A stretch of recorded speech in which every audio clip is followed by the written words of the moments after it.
So this is a hybrid conference and we have 4 venues. The first venue is this hall, which is called Aboitiz Tech Space. The second venue is Fuller Hall, which is the big hall near the registration desk. The third is on Zoom, okay? And the fourth is Facebook Live. In short, we have on-site participants here in Aboitiz Tech Space and in Fuller Hall, and virtual participants on Zoom and Facebook Live, attending the event simultaneously and in real time. So everything that is happening here in Aboitiz Tech Space, our main conference venue, is broadcast live on the other 3 platforms. For the open forum, the moderator will entertain questions from participants in Aboitiz, then in Fuller, and in Zoom in that order.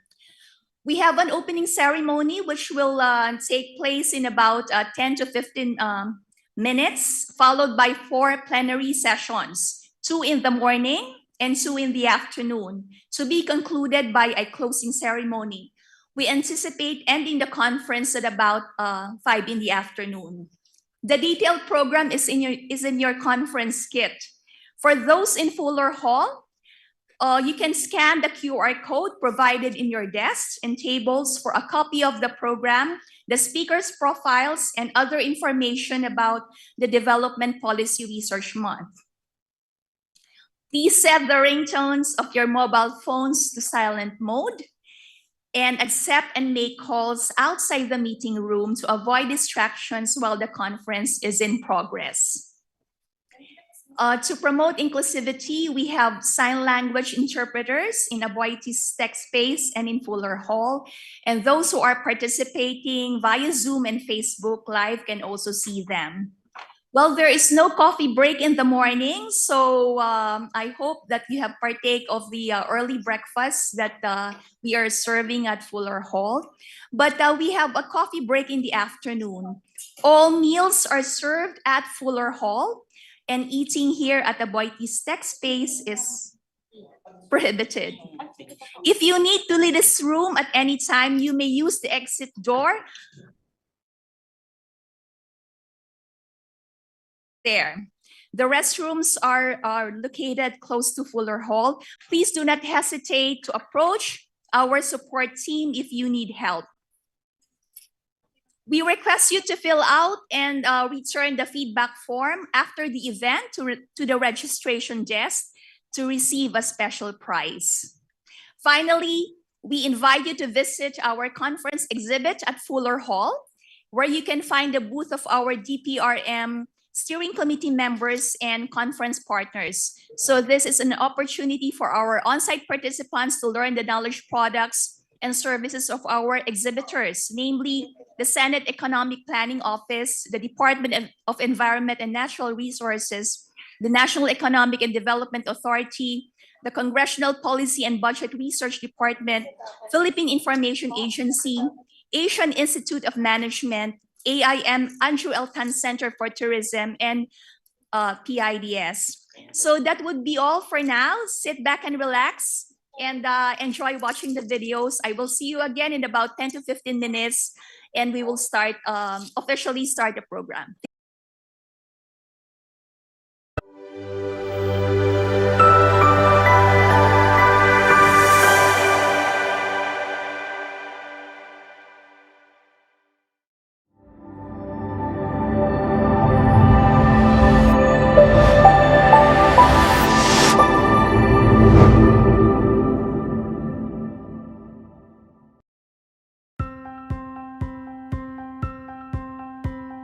Dapat po munang alamin or matukoy ang pangunahing problema ng bansa upang mapagtuunan ng pansin at mabigyan ng solusyon. We should have specific goals, do research, and make a policy that is fair for everyone. Walang problema sa pulisiya. Iayos lang ang pagpapatupad. Bago patubas ang batas, pag-aralan muna gusto ng government. 2 things, clarity and execution. Both, you need the communication and monitoring. As simple as that. Mandato ng Philippine Institute for Development Studies o PIDS na gumawa ng mga pag-aaral at pananaliksik ng mga polisiya at programa ng pamahalaan at magbigay ng rekomendasyon sa mga mambabatas sa pagbabalangkas ng mga polisiyang makakatulong sa ating bansa. Sinusulong ng aming ahensya ang evidence-based policy making upang bigyan diin ang kahalagahan ng polisiya na batay sa datos at policy research na sumusuri sa tunay na kalagayan ng ating mga komunidad. Napakahalaga ng policy research, lalo na sa mga panahong dumadaan sa krisis ang ating bansa. Kapag pulisiya ay pinag-aralan, susulong ang bayan.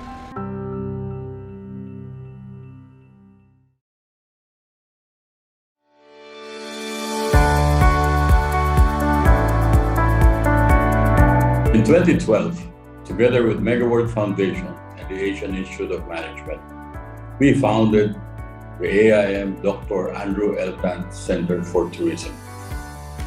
We envisioned sustainable tourism as the linchpin for nation building in the Philippines. Because successful tourism requires no less than the totality of the elements of national development, such as good governance, transportation, infrastructure, education, peace and order, agriculture, and private sector investments. During the past decade, the Center has been in the forefront of relevant initiatives in training, research, publication, and conferences in support of sustainable tourism development.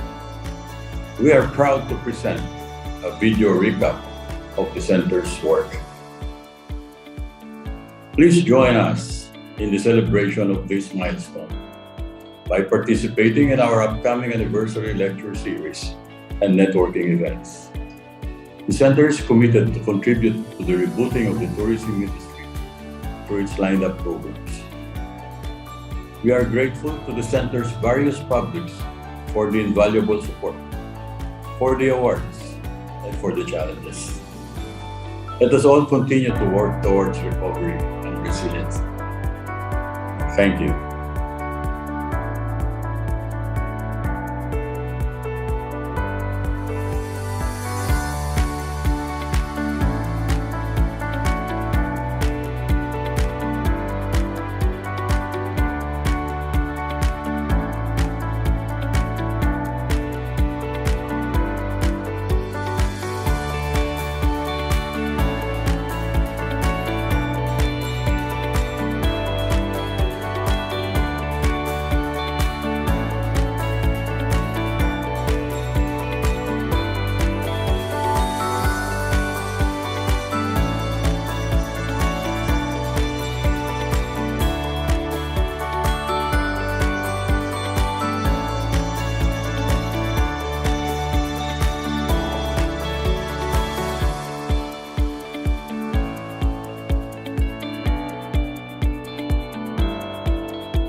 Happy 10th anniversary to the AIM Dr. Andrew L. Tan Center for Tourism. It is very inspiring to see everything the center has accomplished over the past decade.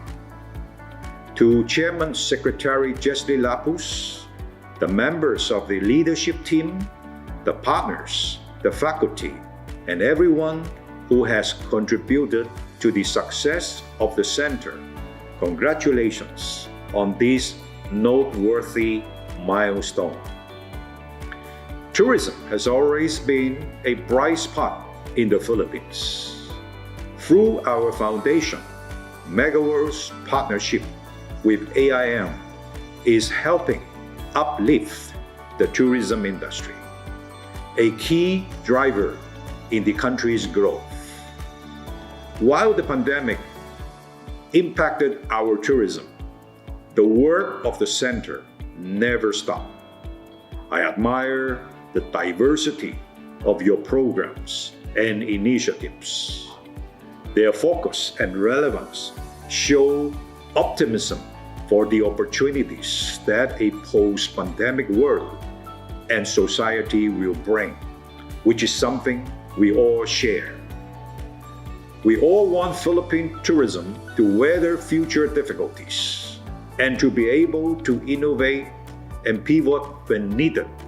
This is why the efforts of the center are important, now more than ever. The tourism industry may face new challenges, but I'm confident in the center's dedication to its role in helping strengthen tourism sustainability. I wish you more power. Again, congratulations on your 10th year.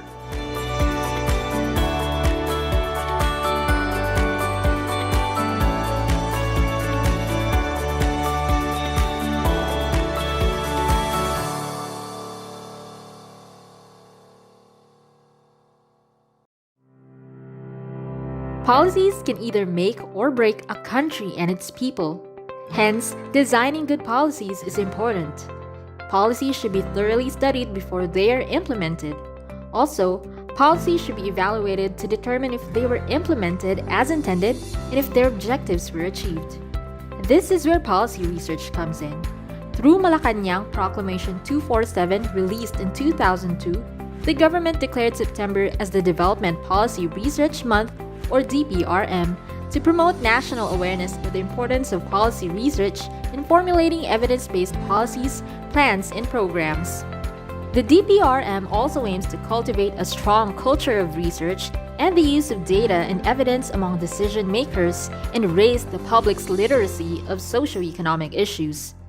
The proclamation also designated the Philippine Institute for Development Studies, or PIDS, to oversee and coordinate all activities related to the DPRM.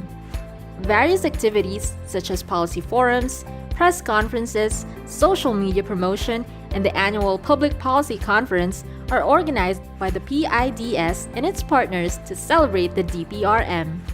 Each year, the DPRM focuses on a particular theme, which is usually a current or an emerging development issue of national significance. In recent years, the DPRM has centered on issues about risk reduction and management, decentralization, the Fourth Industrial Revolution, the new globalization, the reforms to address the impacts of the COVID-19 pandemic, and the need to make social justice the front and center of the post-pandemic recovery plan. For 2023, the 21st DPRM focuses on the theme Going Green and Digital for a more sustainable, inclusive, and prosperous future for all, to underscore the importance of simultaneously pursuing the twin transition, or the interconnected processes of digital transformation and green transition, as the way forward for the Philippines to build back better and stronger after the COVID-19 pandemic and achieve the 2030 Sustainable Development Goals and Ambition Natin 2040. Digitalization is the use of digital technologies to improve processes and deliver better services. On the other hand, green transition is the shift to economically sustainable growth that relies on low-carbon solutions and promotes circular economy and environmental conservation.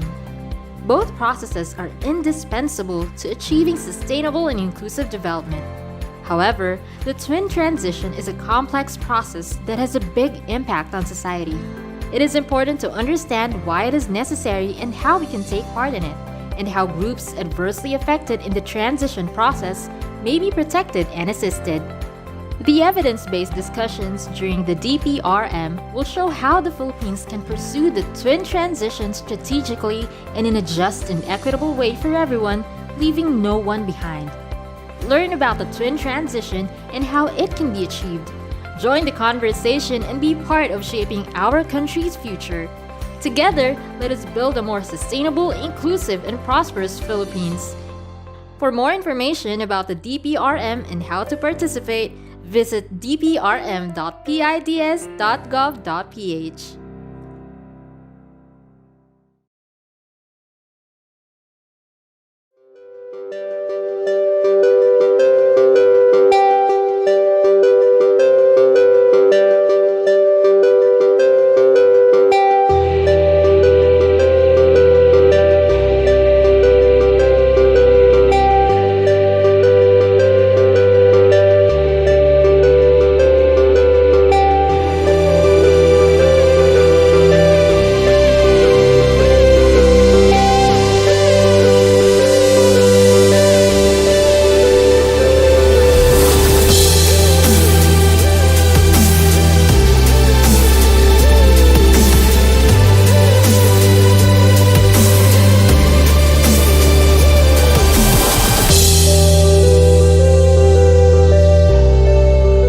Policy Research Month, or DPRM, held every September since 2002 to emphasize the crucial role of policy research in crafting evidence-based policies and programs. This year's DPRM celebration focuses on the theme Going Green and Digital for a more sustainable, inclusive, and prosperous future for all. This is to underscore the importance of the twin transition, or the interconnected processes of green transition and digital transformation, as a development strategy for the Philippines to attain sustainable and inclusive development. Our conference today brings together local and international scholars and experts in an in-depth discussion of the twin transition, covering concepts, practical applications, and actionable recommendations. To formally start our event, let us listen to the opening remarks of Dr. Aniceto Orbeta Jr., the president of PIDS. Good morning, ladies and gentlemen. I greet our esteemed speakers, Socioeconomic Planning Secretary Arsenio Balisacan, Asian Institute of Management President and Dean Jikyeong Kang, Undersecretary Felix Puentevilla of the Department of Energy, officials of the National Economic and Development Authority Central Office, regional offices, and attached agencies, colleagues from various government agencies, members of the private sector, academe, the business community, civil society, international partners, and members of the media.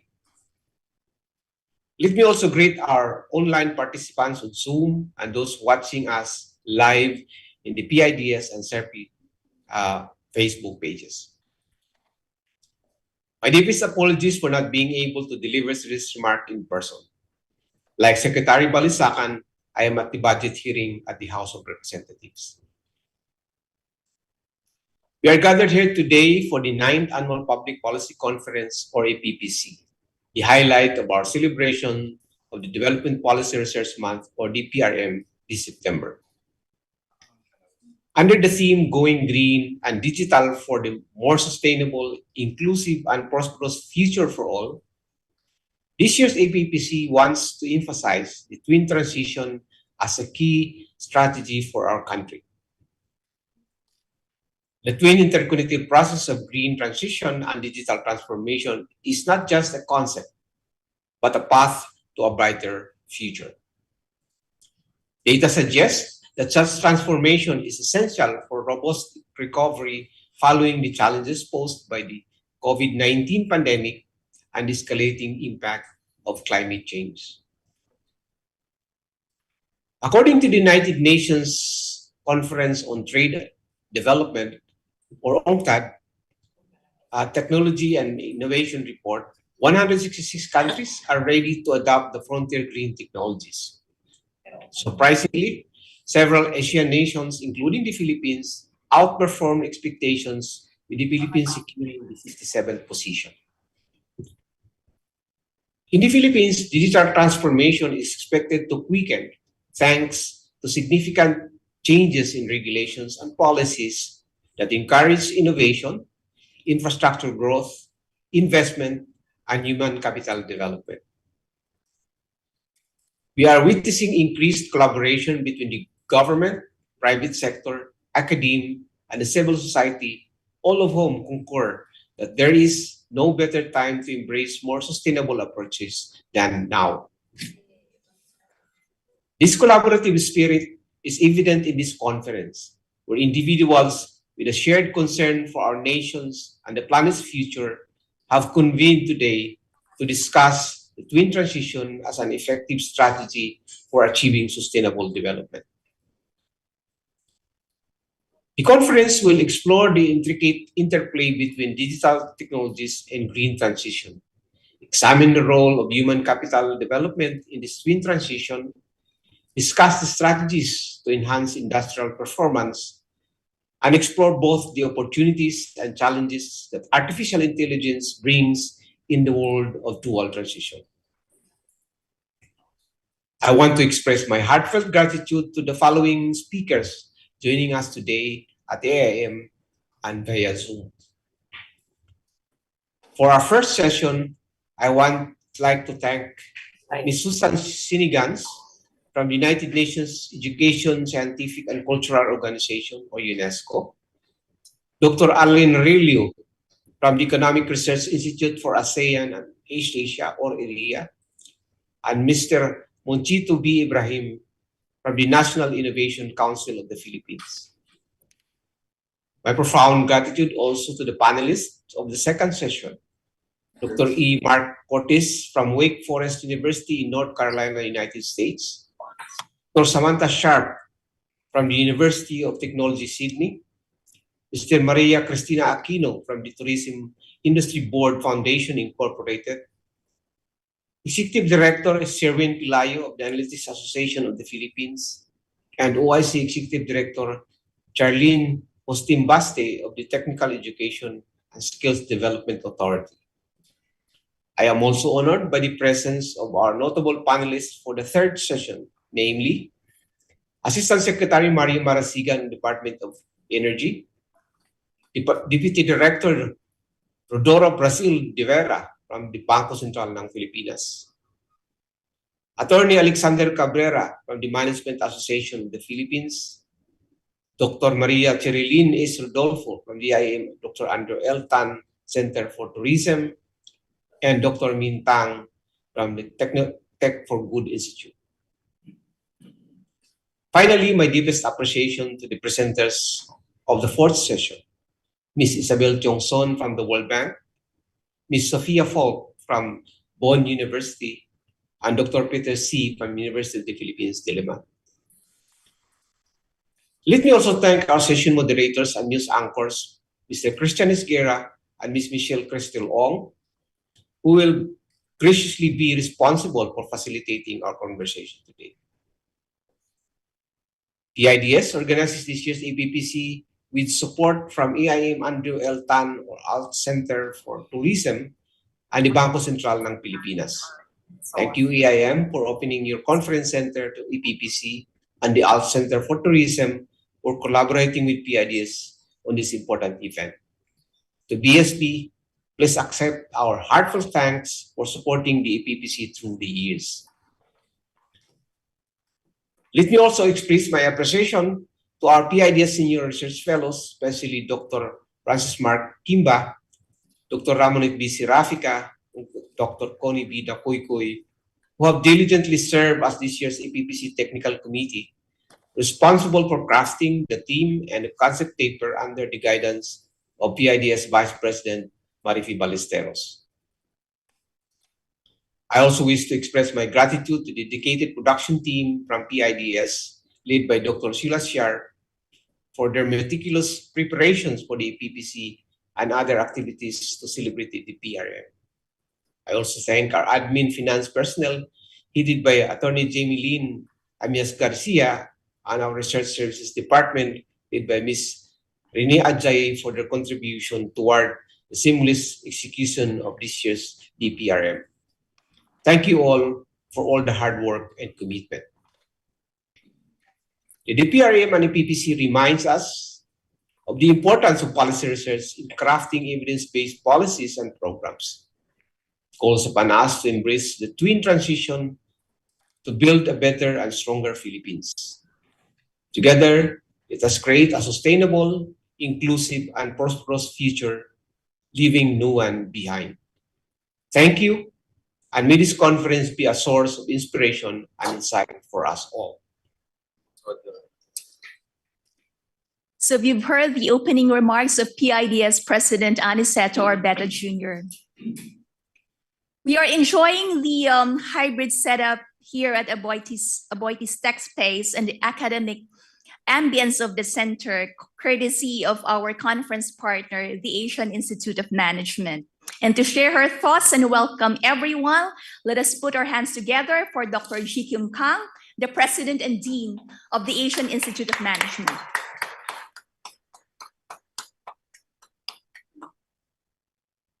A very good morning to Dr. Arsenio Balisacan, Secretary of NEDA, Dr. Aniceto Orbeta, the President of Philippine Institute for Development Studies, Ms. Rodora M. Brazil de Vera, Deputy Director, Supervisory Policy and Research Development, Banco Central, Dr. Maria Cherry Lynn S. Rodolfo, Advisory Board Member of Andrew Tan Center for Tourism, and also to our speakers and panelists from academia, multinational, multilateral organizations, private sector, government, local government as well.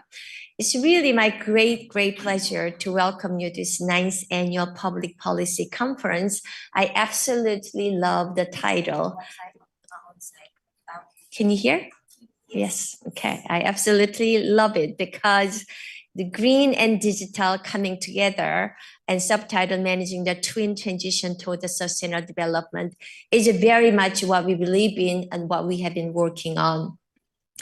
Obviously, for the last 55 years since AIM was established in 1968, we have been at the forefront of not only shaping influential leaders in various sectors, but also in driving positive social impact. Because we really do believe at the end of the day is making changes to society that matters most. And it's very much reflected in our tagline on our front of the building. I think some of our friends say, even though they don't remember their own company tagline, they remember ours, because every time they pass by our AIM, they get to see our tagline, Lead, Inspire, Transform. Over the years, we have led progress through different engagement, immersive training, world-class education in business and management. And we did that with many key partnerships with the different stakeholders and different shareholders, such as PIDS, PSP, as exemplified by today's program. We have also had a privilege of bringing together very inspiring, countless individuals hailing from diverse background, diverse spheres of a community. Together, we have embarked on a collective mission to transform industries, fostering economic and environmental, as well as social sustainability. So green and digital, some of you know, in addition to our Dr. Andrew Tan Center for Tourism, which has focused very much on the sustainable tourism. We also have Governor Jose B. Fernandez Center for Sustainable Finance. So this is not only looking at financial matters, but specifically focused on sustainable finance. So as you can see, the sustainability is a very important component of our education and training. Indeed, all our master's program during the first term, they have to take course on sustainability and ethics. It's a required course during the first term. When it comes to digital, many of you know that we started the first Master of Science in Data Science program. We also started the first PhD program in data science.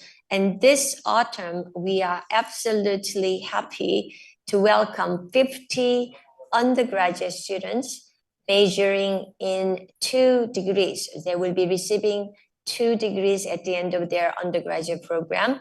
And there's a Bachelor of Science in Data Science with the Business Administration from AIM, and also BA degree with a major in MIS from University of Houston. So you can see that practicality of all the things that we do in terms of what makes what we do sustainable, as well as doing it in a way that we go through digital transformation, is absolutely important to us. And this particular space is called Aboitiz Tech Space. It is not inexpensive, I can assure you that, but allows you to have events like this seamlessly with the people in the room as well as people joining online. We're very grateful for 100th memorial gift from Aboitiz Foundation, $10 million, which was at the time, and I think still is, the largest cash donation in the Philippine higher education sector. And with that gift, we were able to establish this Aboitiz Tech Space. I hope that many of the conversations together with our panelists and speakers, we will be able to further fuel our keen interest and furthermore foresee the actionable future in terms of what we can do to inspire and transform our society, because it is indeed a very, very important topic, and especially in developing countries like the Philippines, I think has even more significance in our daily lives as well as the future lives. So thank you very much to our partners for organizing and taking in AIM as a partner. We're very privileged to have all of you here today. So very good morning.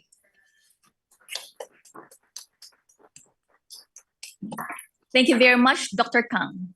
It is my honor to introduce our keynote speaker, Socioeconomic Planning Secretary Arsenio Balisacan. Dr. Balisacan is an economist with extensive development policy, governance, and administration expertise acquired from over 35 years of professional work as a government official, non-governmental organization executive, economic advisor, researcher, professor, and consultant for numerous development agencies and international organizations. As the government's chief economic planner, he has played a pivotal role in formulating the Marcos administration's socio-economic development agenda, particularly the Philippine Development Plan 2023 to 2028. He also oversees coordinating and monitoring the administration's Build Better, More infrastructure flagship projects.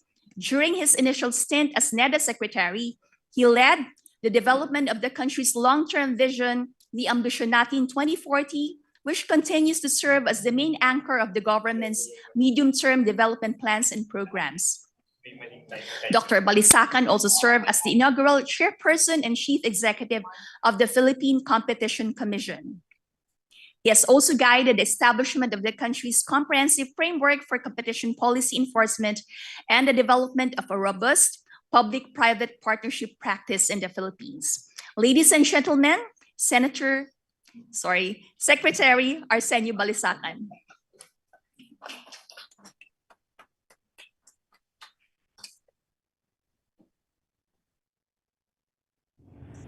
PIDS President Aniceto Orbeta, AIM President and Dean Jikyeong Kang, esteemed speakers, guests and participants, colleagues in government, and friends from various sectors, a pleasant morning to you all.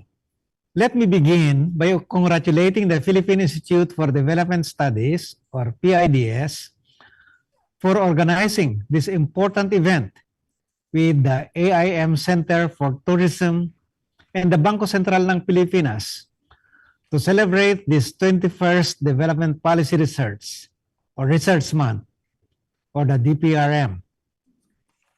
This year's theme is important to all of us as we address the effects of climate change and our country's post-pandemic issues while striving to achieve sustainable and inclusive development. In recent years, nations have collectively come together to address the mounting concerns about climate change and disaster preparedness worldwide.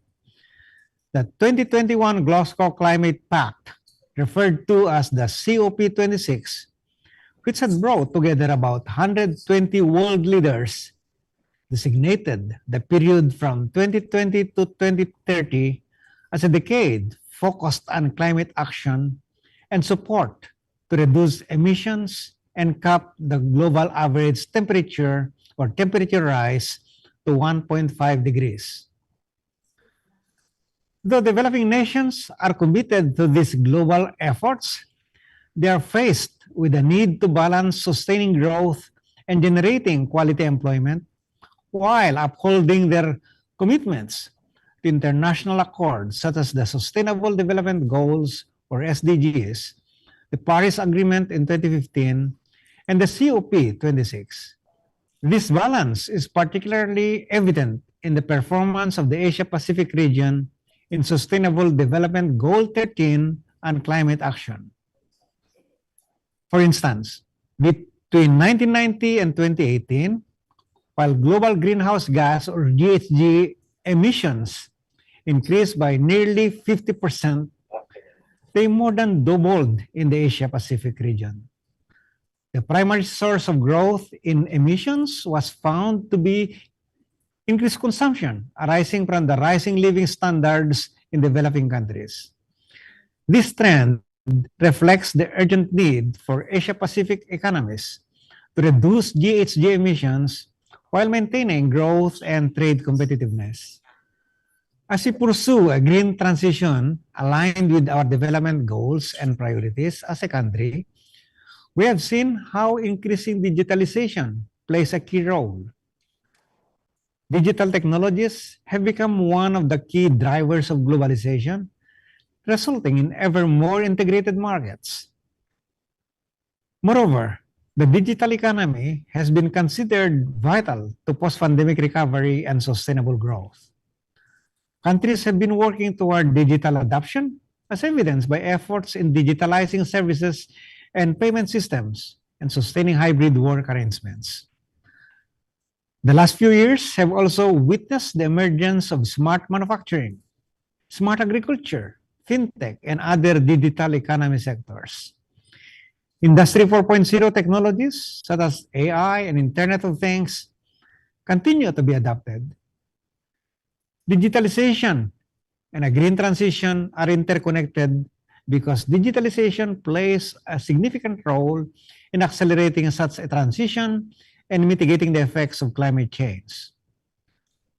According to the World Economic Forum, digital solutions could reduce global emissions by 20% by 2050. Digitalization would be essential in high-emitting energy, materials, and mobility sectors. The challenge now lies in simultaneously harnessing the green transition and digitalization for sustainable development. This process, called twin transition or dual transformation, entails the integration of digital technologies and the adoption of green processes for sustainability. In recent years, the Philippines has shown promise in these interlinked endeavors. The Philippine digital economy has contributed significantly to the country's income in the last 5 years, as its gross value added hovered around 9 to 10% of the country's GDP. The sector is also an important source of jobs for Filipinos, constituting around 12 to 13% of the country's workforce. Regarding digital trade, ICT goods comprise around 48.5% of Philippine goods exports and 21.8% of imports in 2021. Digitally deliverable services accounted for 77.8% of the country's services exports and 54% of services imports in 2021. A study published by PIDS in 2021 noted that with its generally open regulatory environment, the Philippines is ready for digital trade integration with its neighbors in the Asia-Pacific region. It could also leverage its favorable position in the green metals industry regarding the green transition. The country is a top supplier of nickel, which is integral in manufacturing electric vehicle batteries. It is also one of the top cobalt producers in the world and possesses a steady supply of copper. Recognizing the importance of digitalization and sustainability, the 8-point socioeconomic agenda of President Ferdinand R. Marcos Jr. emphasizes the creation of green jobs by pursuing a green and blue economy and establishing livable communities. The government has also committed to generating quality jobs by enhancing human capital development, fostering R&D and innovation, and expanding the digital economy. Anchored on this socioeconomic agenda, the Marcos administration produced the Philippine Development Plan 2023 to 2028, which outlines the country's strategies toward a green and digital transition. The PDP emphasizes modernizing farms by employing advanced technologies, including location-specific, sensor-driven, and precision agricultural methods. Promoting smart greenhouses and controlled environment farming practices are also encouraged. In fostering the adoption of Industry 4.0 technologies, the plan seeks to co-locate businesses with other industries, service providers, and educational institutions. Further, enterprises will also receive incentives to develop eco-friendly technologies and establish facilities to recover, reuse, and recycle waste. Embracing the twin transition is promoted among communities as we need more Filipinos to become active participants in this transition. A strategic approach involves incorporating green elements in housing and community planning, such as renewable energy sources or the gray water recycling systems and green construction materials per the Green Building Code. Additionally, construction firms are encouraged to engage in research and development to adopt green architectural practices and adopt additive manufacturing to reduce production cost. The PDP also promotes initiatives for labor and employment, including implementing the Green Jobs Human Resource and Development Plan, creating a database of green jobs, and strengthening and integrating green competencies and technical and vocational education, and training programs and the education curriculum. We have long recognized that dealing with the issues associated with climate change has no one-size-fits-all solution. Each region grapples with unique environmental, economic, and social circumstances, necessitating tailored approaches. Of course, the shift on an environmentally sustainable economy can only be effective if we craft the required climate, environmental, and energy policies in a manner that upholds social justice and advances human development. Going green and digital would be an integral strategy for the Philippines. The Philippine government, through evidence-based policies and programs, is committed to leading the pursuit of the twin transition that would bring us closer to our long-term vision, the Vision Natin 2040, wherein all Filipinos enjoy a matatag, maginhawa at panatag na buhay. As I conclude, I thank PIDS or PIDS for inviting me to provide this keynote message. I'm sure you're all looking forward to today's productive and insightful discussions, and I wish you all a successful APPC. Congratulations to all for organizing another successful conference. Thank you, and good morning, everyone. We thank Dr. Balisacan for his insightful keynote message. So, friends, this concludes our opening ceremony. We will now commence the academic sessions. And at this point, I now give the floor to our guest host and moderator for plenary sessions 1 and 2, Mr. Christian Esguerra. Christian is a veteran journalist, news anchor, and educator. He hosts Facts First, a political podcast streamed live on weeknights. He is a former anchor and managing editor of the political talk show program After the Fact on the ABS-CBN News Channel. He began his career as a reporter with the Philippine Daily Inquirer, then joined ABS-CBN as news correspondent and anchor.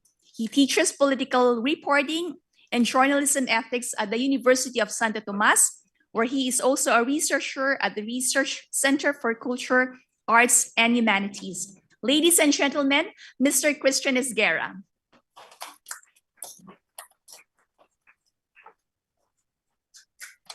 Thank you very much. It's an honor for me to moderate this portion of today's forum. So for the first plenary session this morning, we will dig or delve deeper into the concept, challenges, and prospects of the so-called twin transition. So first, we'll hear from our first speaker, who will talk about the idea or the question as to whether policies and research align to drive the dual green and digital transition. I'd like to introduce our first speaker. As editor-in-chief, Susan Schneegans was responsible for producing the editions of the UNESCO Science Report released in 2005, 2010, 2015, and 2021.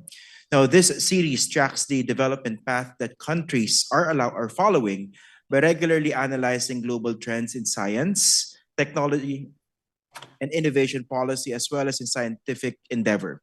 In 2013 and 2014, Ms. Schneegans co-edited 3 reports profiling the national innovation systems of Botswana, Malawi, and Zimbabwe within UNESCO's Global Observatory of Science, Technology, and Innovation Policy Instruments. Now, from 2002 to 2013, she was editor of UNESCO's quarterly magazine, A World of Science. Please welcome Ms. Susan Schneegans.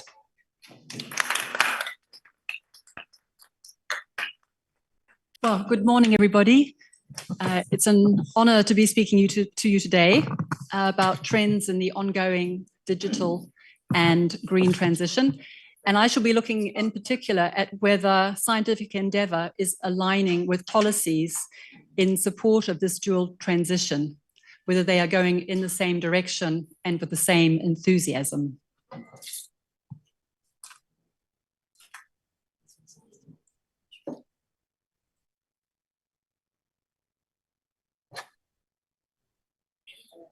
Well, you just got a sneak preview.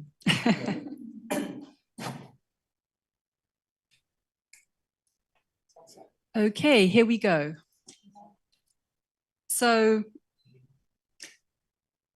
there's a lot happening in Southeast Asia. It's of growing geopolitical importance.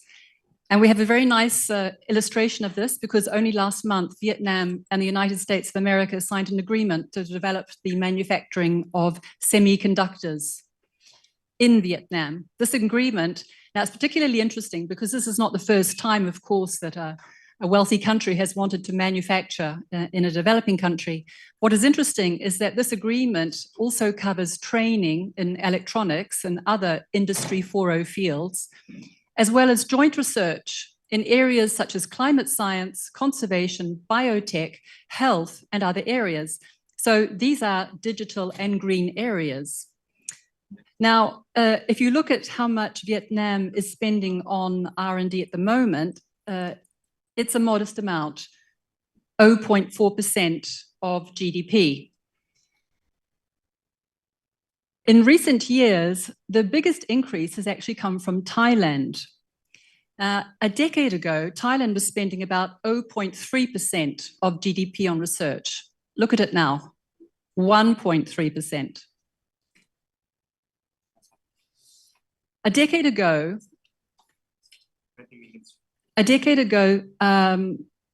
they made the decision to invest heavily in R&D. And what's interesting is that they have also put in place a number of policy instruments. One is this 300% tax rebate on research spending for firms. There are more startups than there used to be in Thailand, but few of these startups are in high-tech areas. So Malaysia, of course, is the heavyweight in the region, but it has actually axed key research funds in recent years, both for academic research and applied research. But in 2021, it reversed course by creating the Great Challenge, the Grand Challenge, which allocates funds to disruptive startups and small and medium-sized enterprises. One thing that is holding Malaysia back is that most research is conducted by universities, but these lack ties to industry.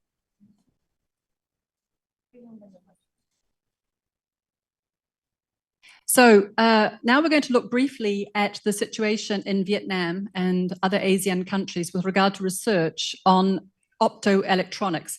You remember that Vietnam has just signed an agreement for training in electronics.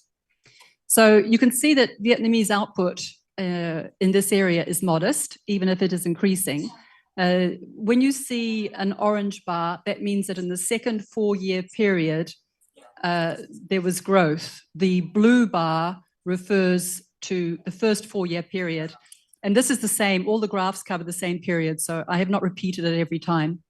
When you see the paler blue and a pink, that means that the output was higher in the first 4-year period than in the second 4-year period, which is the case here for Singapore and Malaysia. Now, why this drop in Singapore? Well, it can be explained by the fact that the electronics industry is now a lesser priority for Singapore than the biopharmaceutical sector. Now, the important thing to note here is that optoelectronics is a science-based industry, and many next-generation technologies will come out of the laboratories of universities. It's thus extremely important for there to be ties between the university sector and industry. And we saw that this is lacking still in Malaysia. Next. So in the UNESCO Science Report, we studied 10 cross-cutting fields of scientific publishing that are driving the fourth industrial revolution. And you can see these 10 fields here. They are the 10 circles. This category is second for volume after health research. This category, these 10 fields, accounted between 2015 and 2019 for 18% of scientific output, and health research accounted for 33%. So you can see that growth has been strongest in low-income and lower middle-income countries, and that the greatest output was in artificial intelligence and robotics, energy, then materials science, nanotech, optoelectronics, and pretty modest output in biotech, which is perhaps less of a recent area. So I'd like to stress one more time that it is breakthroughs in basic science which are driving next generation technologies in these areas. In other words, most of these strategic technologies that you just saw are science-based. Next.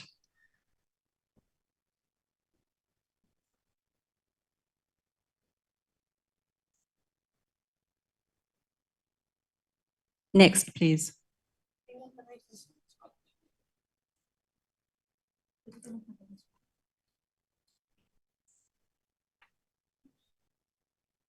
No, I think you've gone too far.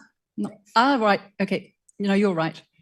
So in this slide, I thought you'd be interested to see how the breakdown in ASEAN countries. So 3/4 of cross-cutting publications in ASEAN countries are focusing on AI and robotics, energy and materials science. AI is in dark blue, energy is in brown, and materials science is in red. So this follows the global trend where you have a lot of output in these fields.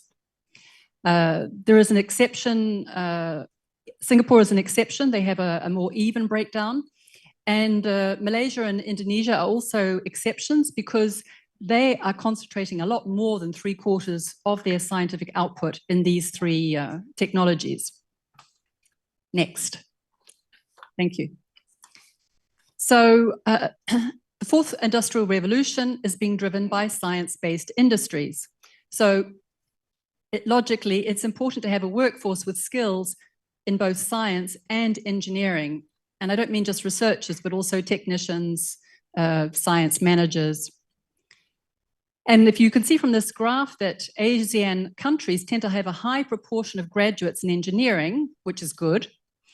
They also have a relatively high share of graduates in information and communication technologies. The Philippines even has the highest ratio of any ASEAN country. However, the ratio of science graduates is rather low in most ASEAN countries. It's the case in the Philippines and Vietnam, for instance.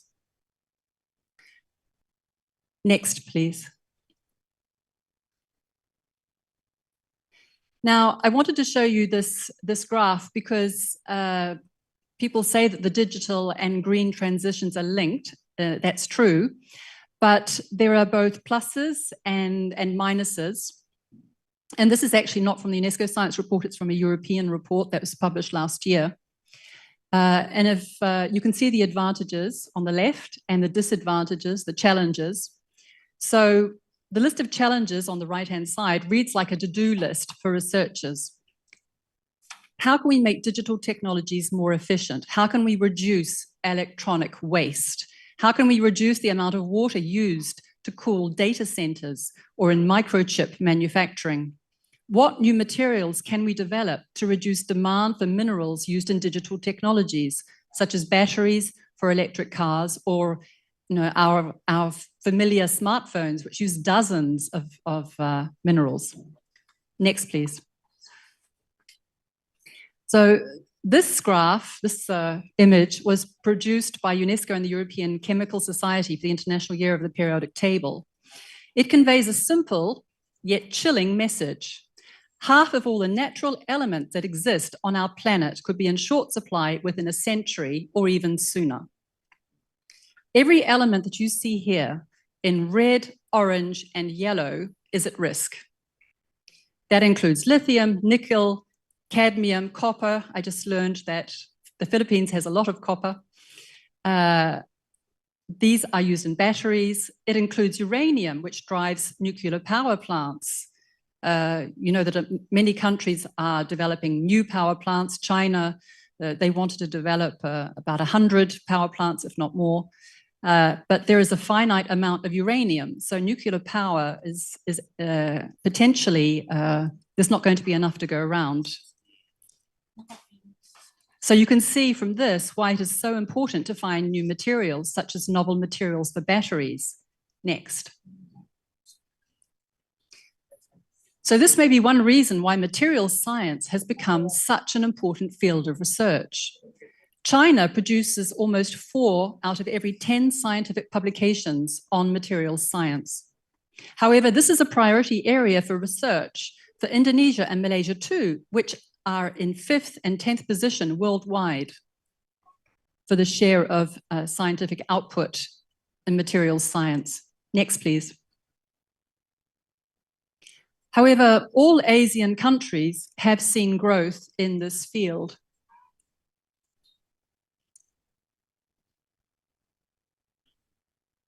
If you could just show the next slide, please. Thank you. Materials science will be vital for the green transition. There's this nice example of scientists at the University of Manchester in the United Kingdom who have invented concretine. This is concrete that contains graphene. It makes it stronger than standard concrete, meaning that you need less concrete in construction.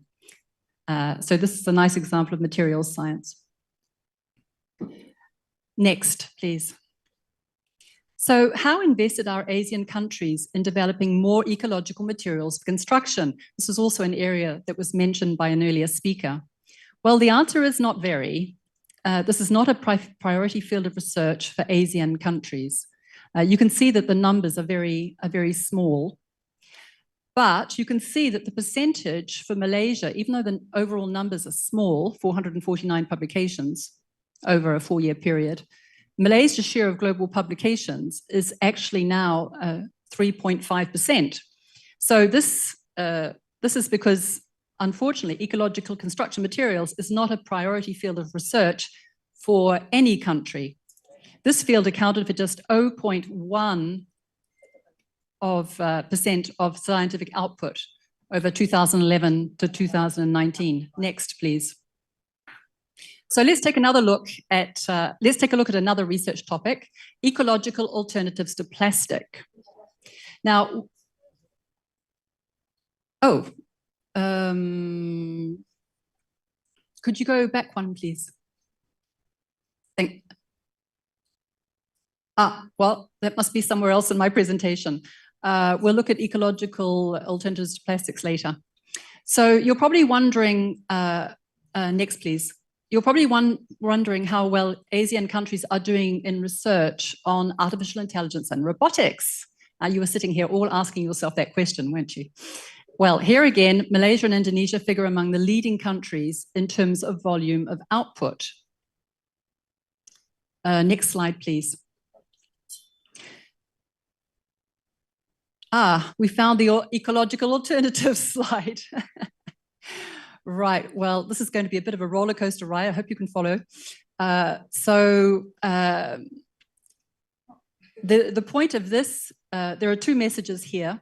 One is that Indonesia has increased its output on ecological alternatives to plastics enormously. And if any of you have swum in the sea around Bali in recent years, you will know that it is absolutely full of plastic.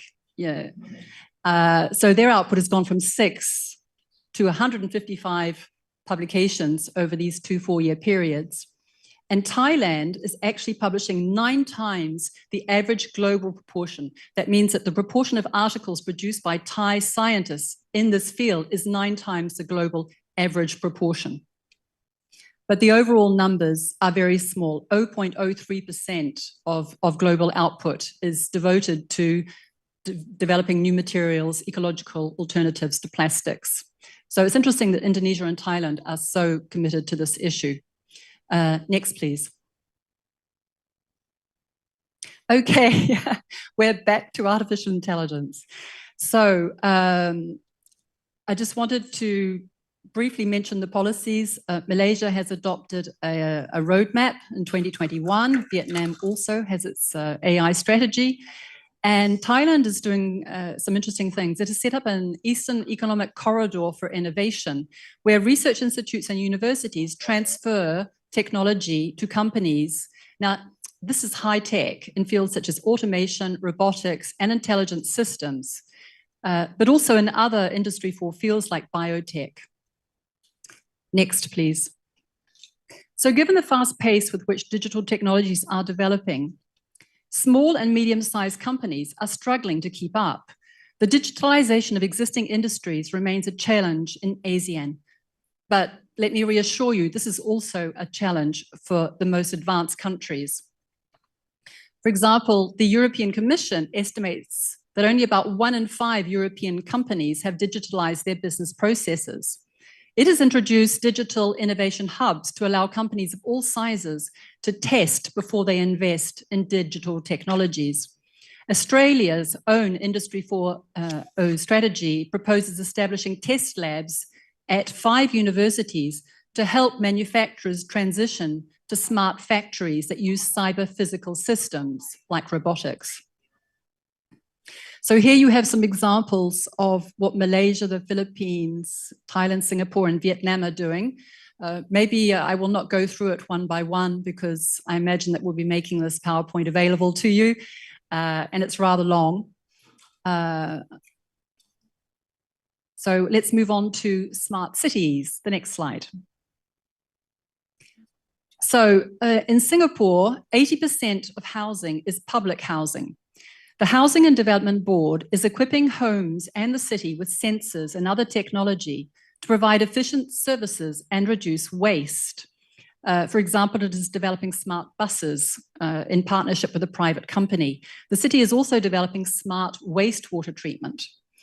You'll be familiar, no doubt, with the new Clark City, which is developing driverless public transport, also an efficient wastewater system. This was mentioned, the importance of wastewater treatment and recycling and reuse.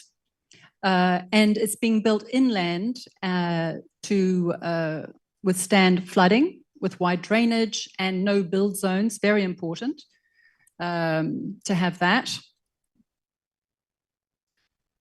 And then Thailand, now they're taking a bit of a different approach. They're investing in smart innovation districts. The National Innovation Agency provides funds to allow startups to test their unproven ideas, technology, to see which suit local needs.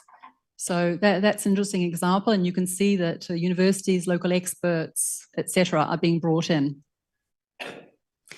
Now, let's take a look at the situation with regard to publishing on wastewater treatment. Let's see if research is keeping pace with policy. Next slide, please. So you see the numbers are pretty low, but because the global trend is also fairly low, 0.24% of all publications, Malaysia's share is still 2.7% of the output. And the countries tend to follow more or less the same order, you'll have noticed, for each of these topics. Sometimes Singapore is first or second. So now I'd like to move to the European Union just to talk about some of the strategies that they're adopting. Next slide, please. So now there are two striking things from this list of the industrial priorities of the European Union, China, and the USA. One is the similarity between the industrial priorities of the European Union and the USA. The second is the extent to which these industrial priorities are science-based. Next slide, please. So maybe we'll talk about this a little bit later during the open forum, because the European Union is really doing some interesting things. The European Green Deal to 2027 includes an industrial strategy. They have created a fund. Now, for the moment, it's very reliant on input from the private sector. So they have not yet got this 1 trillion euros that they're aiming for. But the idea is to have a just transition mechanism, a fund which will cushion job losses from phasing out polluting industries to limit turbulence in vulnerable countries. And you talked earlier about the importance of social justice. So this is a very important element for social justice. And then there is also a research and innovation aspect. Regions, not every region should specialize in everything, because obviously they don't have the means and it doesn't make economic sense. So the European Union is encouraging regions within countries to specialize in one particular area, such as wind turbines, and to develop expertise in that area. And the idea is to have a map of Europe where you have different regions that are specializing in different technologies rather than competing with one another. And then you have mission-oriented policies. One mission is to have 100 climate smart cities by 2050. And the idea is to bring in industry, universities, civil society, etc., to achieve together these climate smart cities. Next slide, please. And there is an external reason for ASEAN countries to decarbonize their exports. And that is because the EU has adopted a carbon border adjustment mechanism. Well, it becomes operational next month. And the idea is twofold. It's to buffer European companies that commit to decarbonization from unfair foreign competition, and to make carbon-rich imports pay higher customs duties and tariffs. This will concern imports of cement, iron and steel, aluminium. You can see the list, quite a long list. And if ASEAN countries don't decarbonize their exports to the EU, they may pay higher customs duties and tariffs in future. So that's another incentive. Next slide, please. So these are some examples. Maybe I'll just talk about them very briefly.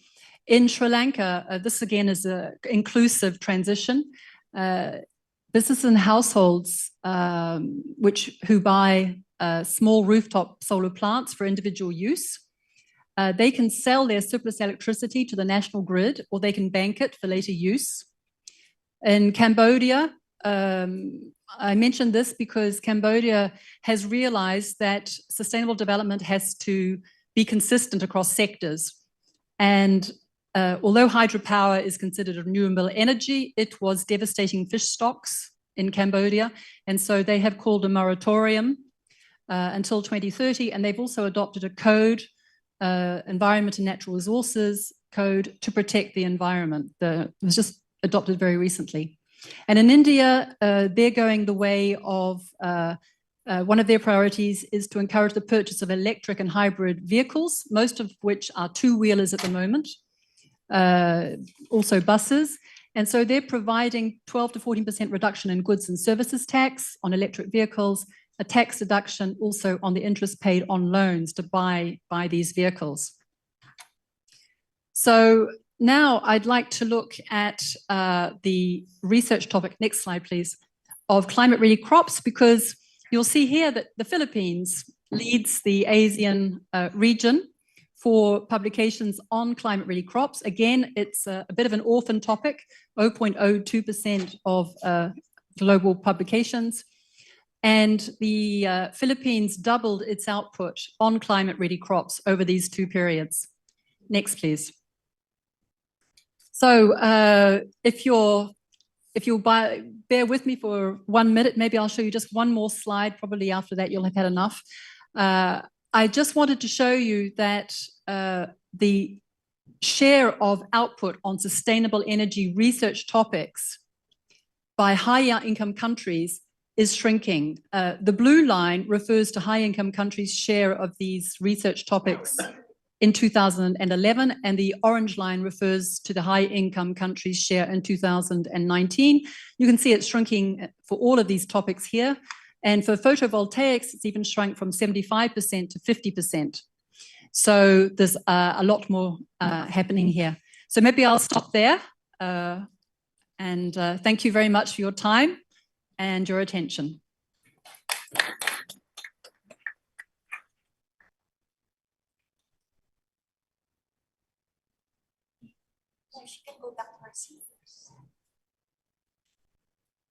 Thank you, Ms. Susan Schneegans.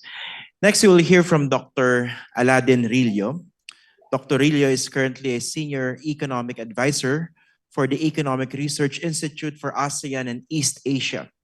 Now, prior to that, he worked at the ASEAN Secretariat for many years, where he served in various positions, the latest as the Deputy Secretary General for the ASEAN Economic Community from 2018 to 2021, during which he provided the overall leadership in the implementation of the AEC Blueprint 2025 and ASEAN's economic integration agenda. Please welcome Dr. Aladdin Rillo.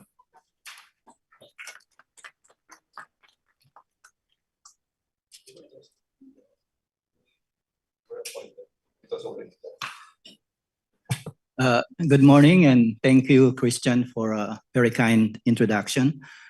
Before I begin my presentation, I would like just to thank PIDS for inviting me to participate in this important conference, and I'm very delighted to be part of this conference, especially here in the Philippines.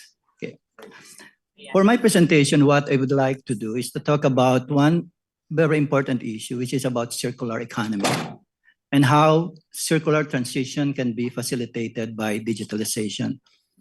The way I see them, circular economy and digital transformation are important issues for any country, including the Philippines, particularly as we move toward the post-pandemic era, where considerations of sustainability issues and how to incorporate also the impact of digital technologies in economic policy formulation, for me, is no longer an option for countries, but it is more of an imperative, in a sense that we need countries to really focus on circular transition and digital transformation to be able to achieve a resilient and sustainable future.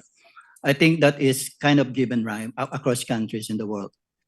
So what I intend to do for the next maybe 10 to 15 minutes is to discuss three important things. If we can go to the next slide, please. First, I will discuss the importance of circular transition and digitalization, particularly in the context of ASEAN and East Asia. I've had more than 20 years experience working at the regional level. Therefore, my presentation will be focusing on how the region is responding to these issues of circular transition and digitalization. Then after that, I will discuss the different opportunities and challenges of circular economy, and at the same time, try to link those opportunities and challenges in terms of how digitalization are able to respond, okay, to address this circular transition. And finally, I will try to end my presentation by providing some kind of policy implications on how circular transition and digital transformation can actually become a game changer, okay, not only for the region, but as well for us, for countries in the region, including the Philippines. Next slide, please. So what is circular economy? I think by the very definition of circular economy is that it is a system where economic activities are expected to be regenerative or restorative. And also within that system, the materials are not expected to lead to any waste. This means that we are looking here the possibility of eliminating waste and emissions, okay, across within the system. It is also made possible by the fact that we are circulating products and materials at the highest level. And at the same time, one important principle of the circular economy is that it is going to be regenerating the nature, okay, or nature itself. So I think, in other words, when we talk about circular economy, it is about having a resilient system that is going to benefit not only the governments and individuals, but as well as the environment. That, in a nutshell, is what circular economy is all about. From my institute, the Economic Research Institute for ASEAN in Asia, there are a number of recent studies that we have conducted, including the Comprehensive Asia Development Partnership 3.0, wherein we try to analyze the potential positive impact of circular transition within the region, within ASEAN and East Asia, and across different sectors. Sectors, for example, like automotive, electronics, equipment manufacturing, as well as transport. How are these sectors are being affected by circular economy, and to what extent they are also impacting the region as a whole? In fact, there is a very strong evidence that suggests that circular transition actually can lead to significant improvements in resource efficiency allocation, primarily because of the ability of countries to be able to develop regenerative sustainable models, and at the same time having these models linked to the power of digital technologies. In fact, if you look at what's happening in ASEAN right now in East Asia, there is now a strong emphasis on circular economy and digitalization. 2 years ago, in ASEAN, they have came up or developed the framework on circular economy in the region, and they all have also developed the implementation plan. I think these two documents, in my view, acknowledge the importance of focusing on circular economy and to what extent digitalization can impact on this circular transition. Next slide, please. I think the reality here is that despite the positive vision for circular transition within the region, I'm talking of ASEAN and East Asia, The realities on the ground actually are far from ideal. For example, within the region, it is estimated that there are around 700 billion tons of materials that enter the economies of ASEAN and East Asia. But unfortunately, only 10% of those materials are being recycled or reused. I think that situation for me is a bit disturbing, and I think the problem will become more complicated in the coming years. Because if you look at how resources are being used within the region, since 1970s, the use of resources within ASEAN and East Asia has actually tripled. And then by 2050, it is expected that the use of resources within the region will further double. Okay? And what is the implication of that? The implication is very clear. It will definitely create adverse impacts on the environment for the simple reason that any unsustainable use of resources is not going to be beneficial at all. It will definitely impact on the economy and on the people, particularly in the environment. I think this kind of analysis suggests why there is a need for countries to be able to move toward a circular model. Okay? I don't think we can afford to stay in a linear type of model, primarily because of the implications of the unsustainable use of resources within the economy as well as in society. So what it needs to be done here? If we can go to the next slide, please. One important enabler of circular transition, the way we see it, is digitalization. During this pandemic, I think it becomes very clear to all of us how the use of digital technologies has actually become a lifeline to any countries in the world, including the Philippines, particularly in terms of how digital technologies are able to allow countries to reach out to new markets and unleash productivity improvements in the way countries, businesses operate and individuals contact with each other or deal with each other. Again, it is also important to highlight here that digitalization is an important aspect that would further facilitate the transition. But the question here is to what extent digitalization would allow us to achieve this transition, this circular transition. I think there are two possibilities here. First, since circular economy requires changes in production, consumption, and distribution, particularly in our ability to close the loop, right, in materials and processes and energy production, as well as in trying to identify the markets for the final products. My personal view here is that digital technologies are important to be able to assist the transformation. Transformation in terms of how changes in production, consumption, and distribution can happen. Again, there is a very strong evidence here that digital technologies such as, for example, AI, Internet of Things, cloud manufacturing, or even machine learning, I think all of these generate some kind of digital services that are very critical in the recycling process, as well as in trying to achieve the efficiency in materials processing. Meaning what I'm simply saying is that we have digital technologies that would support this transition. In fact, within area, we have a very strong evidence that suggests through our different studies that digitalization can serve as an important enabler of circular transition across different industries. I think one very good example of this is in agricultural sector, wherein the use of AI, sensors, and similar technologies would help, for example, improve the efficiency in the agricultural sector, reduce the risk within the sector, and more importantly, optimize the level of production within the sector. So that is how digitalization would impact, okay, our circular transition. But I think there is another area here which is very critical the way I see it, in terms of how digitalization would affect the transition. And I think this is in terms of the ability to scale up digital technologies to support our value chains. I think what I'm simply saying here that we need to embed, okay, given the fact that circular economy is very much interrelated to international trade, there is a need, for example, to embed, okay, technologies into our global value chains. Again, there is a very strong evidence that suggests here that digital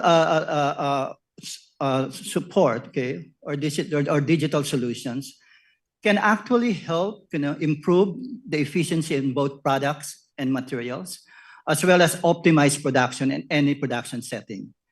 And I think that would definitely lead to more robust expansion in industrial operations, as well as unlock potential impact in terms of additional value that digitalization and circular transition can create.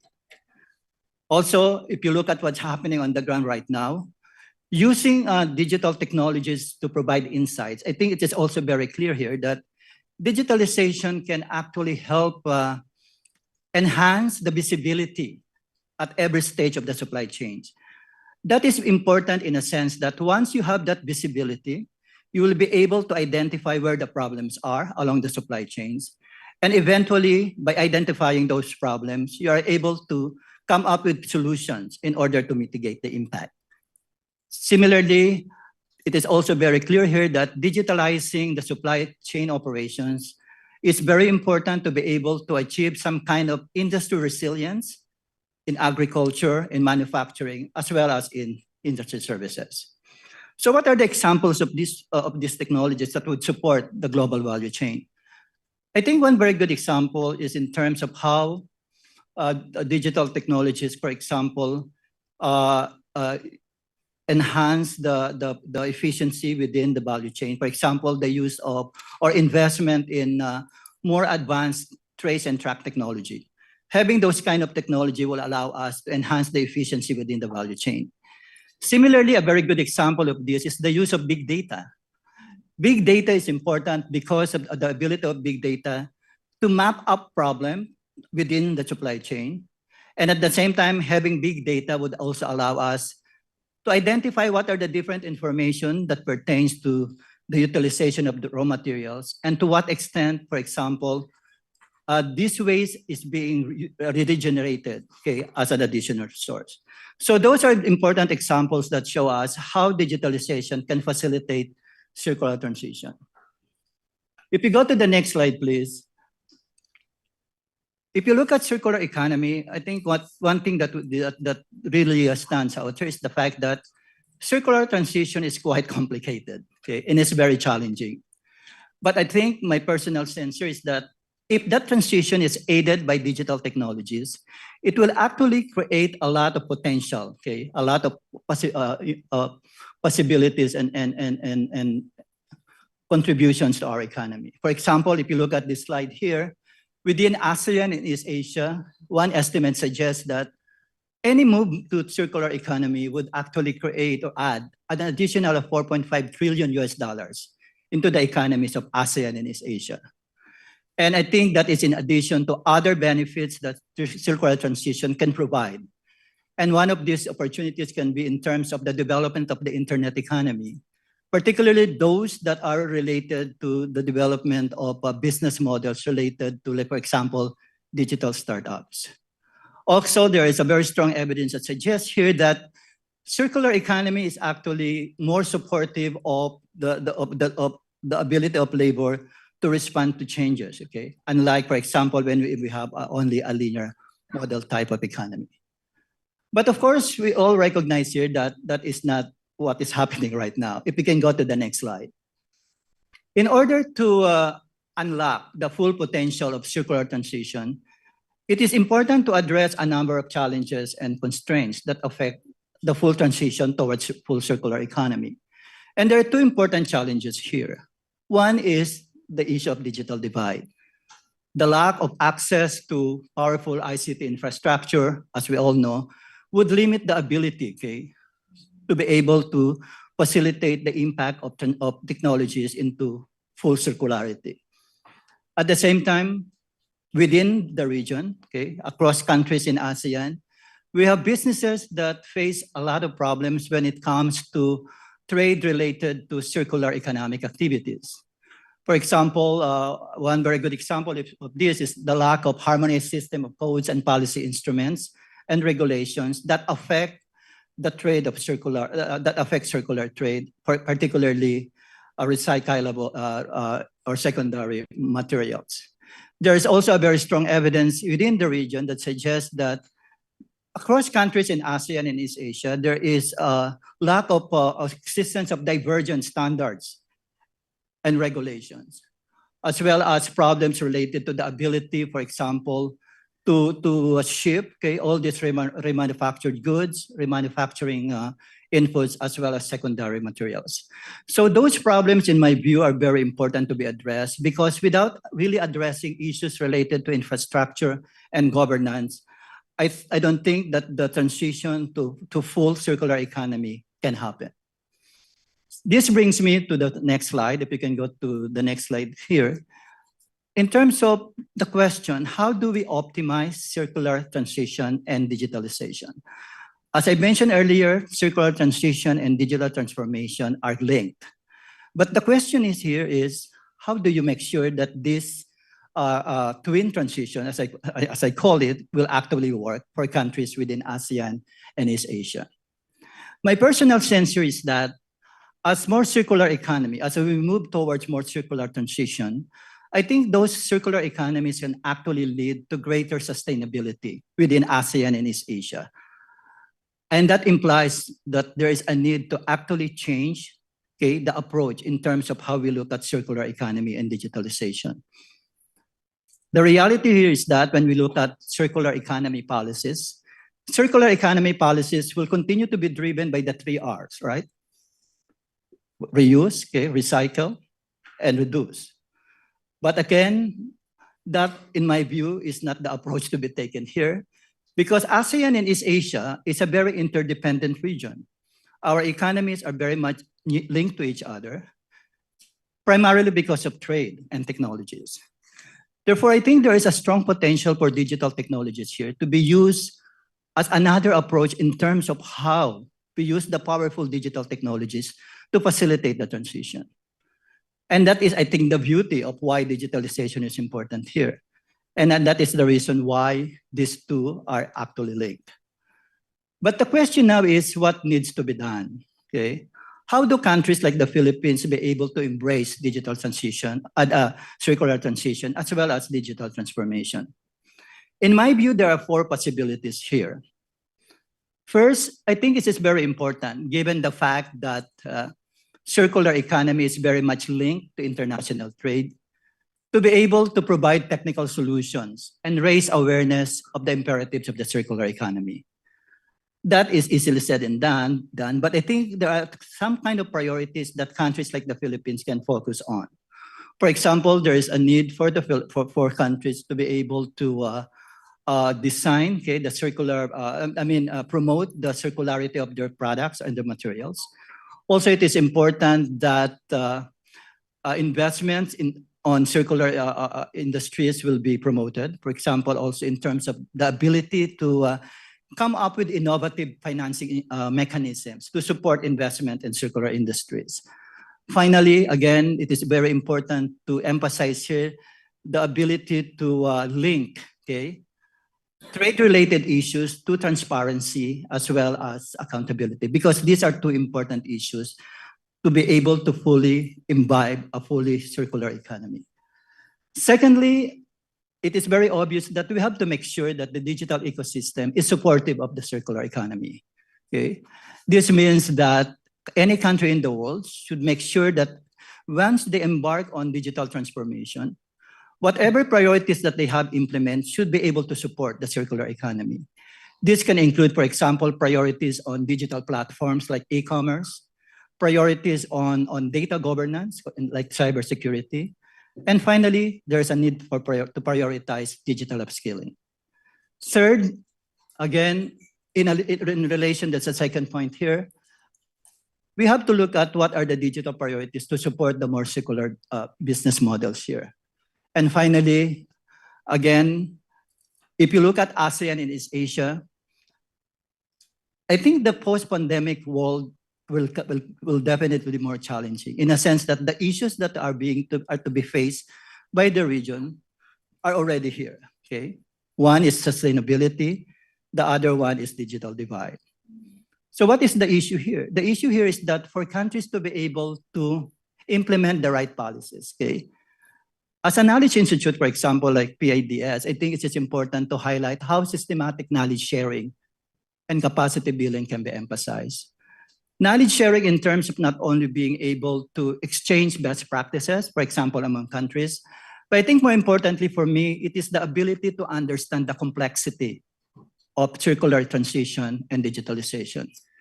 And this requires, in my personal view, the ability of different stakeholders in any country, like in the Philippines, to work together, the governments, the private sector, the academe, okay, the think tanks, to make sure that everybody is able to understand what is this circular transition is all about, and how these technologies that we are surrounded with can actually help the transition. Let me end with my last slide here. And this is about the new center that we have recently established at AREA. AREA is an international think tank, and we're based in Jakarta.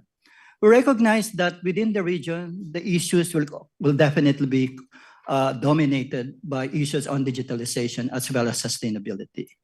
Therefore, the creation of this EDIS, or the Area's Digital Innovation and Sustainable Economy Center, is actually our contribution to address these important issues of digitalization and sustainability. The way we do that here is that we try to make the center to be the knowledge hub in terms of our ability to do research, okay, and implement capacity building programs, particularly on three important issues: digital trade, including e-commerce, digital governance, including cybersecurity, as well as issues related to entrepreneurship and innovation. In fact, the center also is not only a knowledge hub, but it is also a place for public-private engagement, because we are of the view that as ASEAN and East Asia move towards full digitalization in the coming years, we also have to address issues related to innovation and entrepreneurship.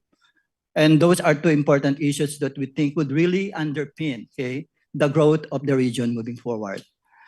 And since this is a center, we would really like to encourage the support of relevant stakeholders, okay, international organizations like UNESCO, think tanks like PIDS, and make sure that this center will not only, because this is the first center within the region that tries to address these two important issues.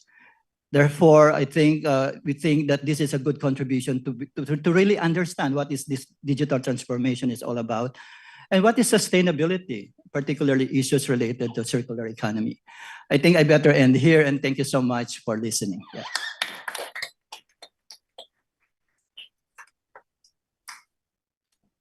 Thank you very much, Dr. Rillo. At this point, we will hear from Mr. Monchito Ibrahim.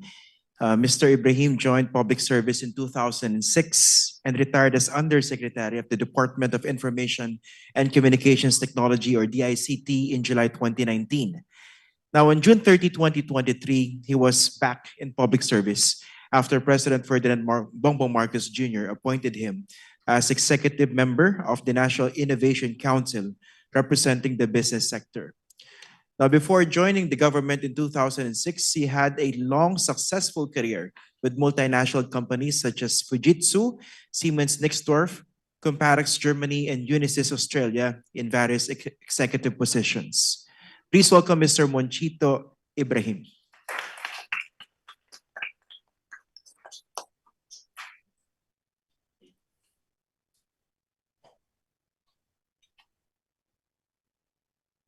Good morning.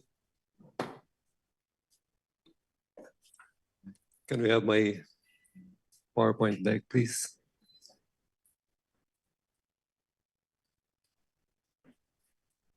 Okay, there. Can we do a dry run? Can we have the second slide? Just to make sure. Okay, thank you. Can we go back to the first slide, please? Okay. Good morning once again. I will have to refer to my notes just to make sure that I actually was able to tell you what I'm supposed to tell you this morning within the time allotted for me. Let's transport ourselves to 20 years from now and imagine what a typical day using AI would actually look like. You wake up to the sound of your smart clock, which adjusts the time based on your sleep cycle and the traffic condition to your workplace. You say good morning to your voice assistant, which greets you back and tells you the weather, the news, and your schedule for the day. It also plays some music, suggests some outfit for you to wear, and orders coffee from your favorite cafe. You get ready for the day and use your smart mirror, which can give you personalized feedback on your appearance, health, and mood. You head to work, hop into your self-driving car, which takes you to the office using an optimized route based on traffic, weather, and your schedule while you relax and listen to music. Upon reaching your building, you've used the automation, the AI there recognizes your face and unlocks the door, and you can now enter the building. You use your smart assistant to check on your emails, draft responses, and schedule meetings. Lunch break, you ask your smartphone to recommend restaurants. And after lunch, you return to your office and work on some projects that require creativity and problem-solving skills. Your AI assistant helps you brainstorm ideas, find relevant information, and generate content. You also collaborate with some colleagues who are working remotely using an AI video conferencing tool, which creates realistic avatars and holograms of them. You feel like you are in the same room with them. You finish your work and head home. You use an AI fitness app, which tracks your physical activity and health data. It also gives you personalized feedback and suggestions for improving your well-being. You have dinner with your family, who are also using AI devices and services. You go to bed and say goodnight to your voice assistant, which turns off the light and sets the temperature for optimal sleep. It also plays some soft music and probably even read you a bedtime story that it wrote for you. You fall asleep peacefully, dreaming of what tomorrow will bring. Cool, isn't it? Next slide, please. But do you realize the amount of energy that AI had to consume to provide these conveniences? AI and sustainability, is that an oxymoron? Let me address that very valid question first. Most of you know that AI needs massive computing power to learn and do what it's supposed to do, which means it uses many servers, heating up Earth even more. But sustainable AI, as alluded to by Dr. Rillo a while ago, a recent initiative to integrate greater societal and environmental considerations in the design, development, and deployment of AI systems across life cycle. In other words, it helps us maximize the benefits of this powerful technology while minimizing its risks and carbon footprint. Next slide, please. Last year, Microsoft used 1.7 billion gallons of water, which is up 228% from 2017. To put that in perspective, that's enough water to actually fill up more than 2,500 Olympic-sized swimming pools. The tech giant's rising water consumption is being driven in part by its development of AI tools, which rely on data center and systems that need to be cooled down with water on a regular basis. While companies like Microsoft, who is actually a major equity holder in OpenAI, are planning to restore more water to the environment than they used by 2030, the rapid ascent of resource-thirsty generative AI tools could actually complicate these efforts. Next slide, please. Innovation is essential to drive the country's competitiveness and ensure the health and well-being of its citizens. Innovation is indispensable to achieve the overarching objectives of twin green and digital transition. A twin transition approach recognizes that there is a huge and largely untapped opportunity for technology and data to drive sustainability goals. Greening off and by digitalization is actually the sweet spot we should all aspire for, where digital amplifies sustainability. Let me repeat that. Greening off and by digitalization is the sweet spot that we should all aspire for, where digital meets amplifies sustainability. How can the Philippines take advantage of these opportunities and become a significant player in the global twin transition market? Next slide, please.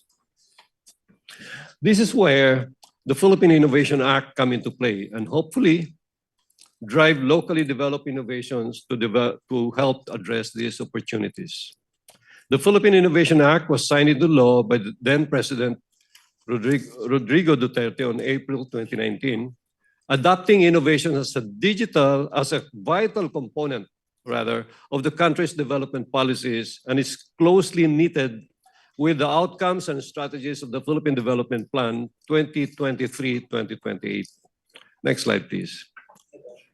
These are the specific objectives of the Act: promote a culture of strategic planning and innovation, improve innovation governance, encourage entrepreneurial attitude, explore and promote and protect traditional knowledge, remove obstacles to innovation, strengthen partnerships, strengthen MSMEs, and finally eliminate fragmented and siloed approaches of innovation policies and programs in the country. The law mandated the creation of the National Innovation Council. What is the role of the National Innovation Council? Next slide, please. Next slide. Section 6 provides for the creation of the National Innovation Council, or NIC, a 25-member body mandated to develop the country's innovation goals, priorities, and long-term national innovation strategy. The NIC is chaired by the President. The NEDA Secretary serves as Vice Chairperson and is joined by 16 Cabinet Secretaries as ex-officio members and 7 executive members from the private sector: business, MSMEs, research, scientific communities such as climate change. I actually represent the business sector. Next slide, please. The NIC is tasked to, well, we have a long list here, and I don't want to bother you with all these things, but let me just highlight 3 very important functions of the NIC. Develop the country's strategic vision and goals for innovation. Develop the country's innovation strategies. And let me highlight this: establish and administer the innovation fund. Right now, the law says that it should be at least 1 billion pesos revolving fund, okay? And this is separate from the startup grants that are actually being provided for by the 3 agencies, DTI, DOST, and my former agency, DICT. Next slide, please. During the 5th NIC meeting last June 30, chaired by the President, the National Innovation Agenda and Strategy document was actually approved by the Council. The National Innovation Agenda details the country's 10-year vision, long-term goals and strategies to improve the innovation governance on the priority areas identified by the National Innovation Council, as well as developing the monitoring matrix, which contains indicator statements and targets to be achieved. It was drafted and co-created by both public and private stakeholders. Next slide, please. To name a few, we have participants from Union Bank, Schneider Electric, Manila Water, Philippine Business for Education, IBM, Philippine Industrial Estate Association, RTI International, Philippine Rural Reconstruction Movement, ANCAS, IBPAP, Design Analytics Technology, and the different chambers of commerce of the regions from up north to down south in Mindanao. Next slide, please. This is actually the National Innovation Agenda Framework. The National Innovation Agenda and Strategy document was crafted for the implementation of the Philippine Innovation Act and is closely knitted with the outcomes, like I said, the outcomes and strategies of the Philippine Development Plan 2023-2028. Our programs will be guided by the National Innovation Agenda Framework, which specifies the 10 focus areas, okay? Learning and education up to blue economy and water. Digitalization and sustainability strategies cut across all the areas of focus. Next slide, please. In an era marked by environmental challenges, innovative solutions are imperative for fostering a more sustainable future. Through advancements in green digital technologies and sustainable practices, we can address pressing issues such as climate change, resource scarcity, and pollution. This not only safeguards our planet, but also spurs the development of eco-friendly industries that hold the potential to actually reshape the economy. Nations that prioritize R&D and innovation are better positioned to excel in the global stage. This translates into a stronger economic standing as innovation nations become hubs for investment, trade, and knowledge exchange. The current twin innovation landscape presents as well countless opportunities for innovation. Considering the unique twin transition challenges the Philippines is facing, now is the best time for us to work together to develop solutions to address them and make the Philippines become a significant player in the twin transition innovation space. Next slide, please. Ladies and gentlemen, the significance of an innovation-driven twin transition for sustainability cannot be overstated. Let us embrace the transformative power of innovation by investing in better education, research, and infrastructure that lay the groundwork for innovative thinking. Let us support the startups, scientists, and inventors who dare to dream big and challenge the status quo. By doing so, we not only ensure our economic growth, but also leave a better place for possibilities better place full of possibilities for generations to come.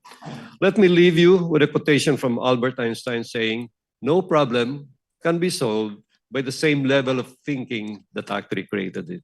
Okay, thank you for having me here.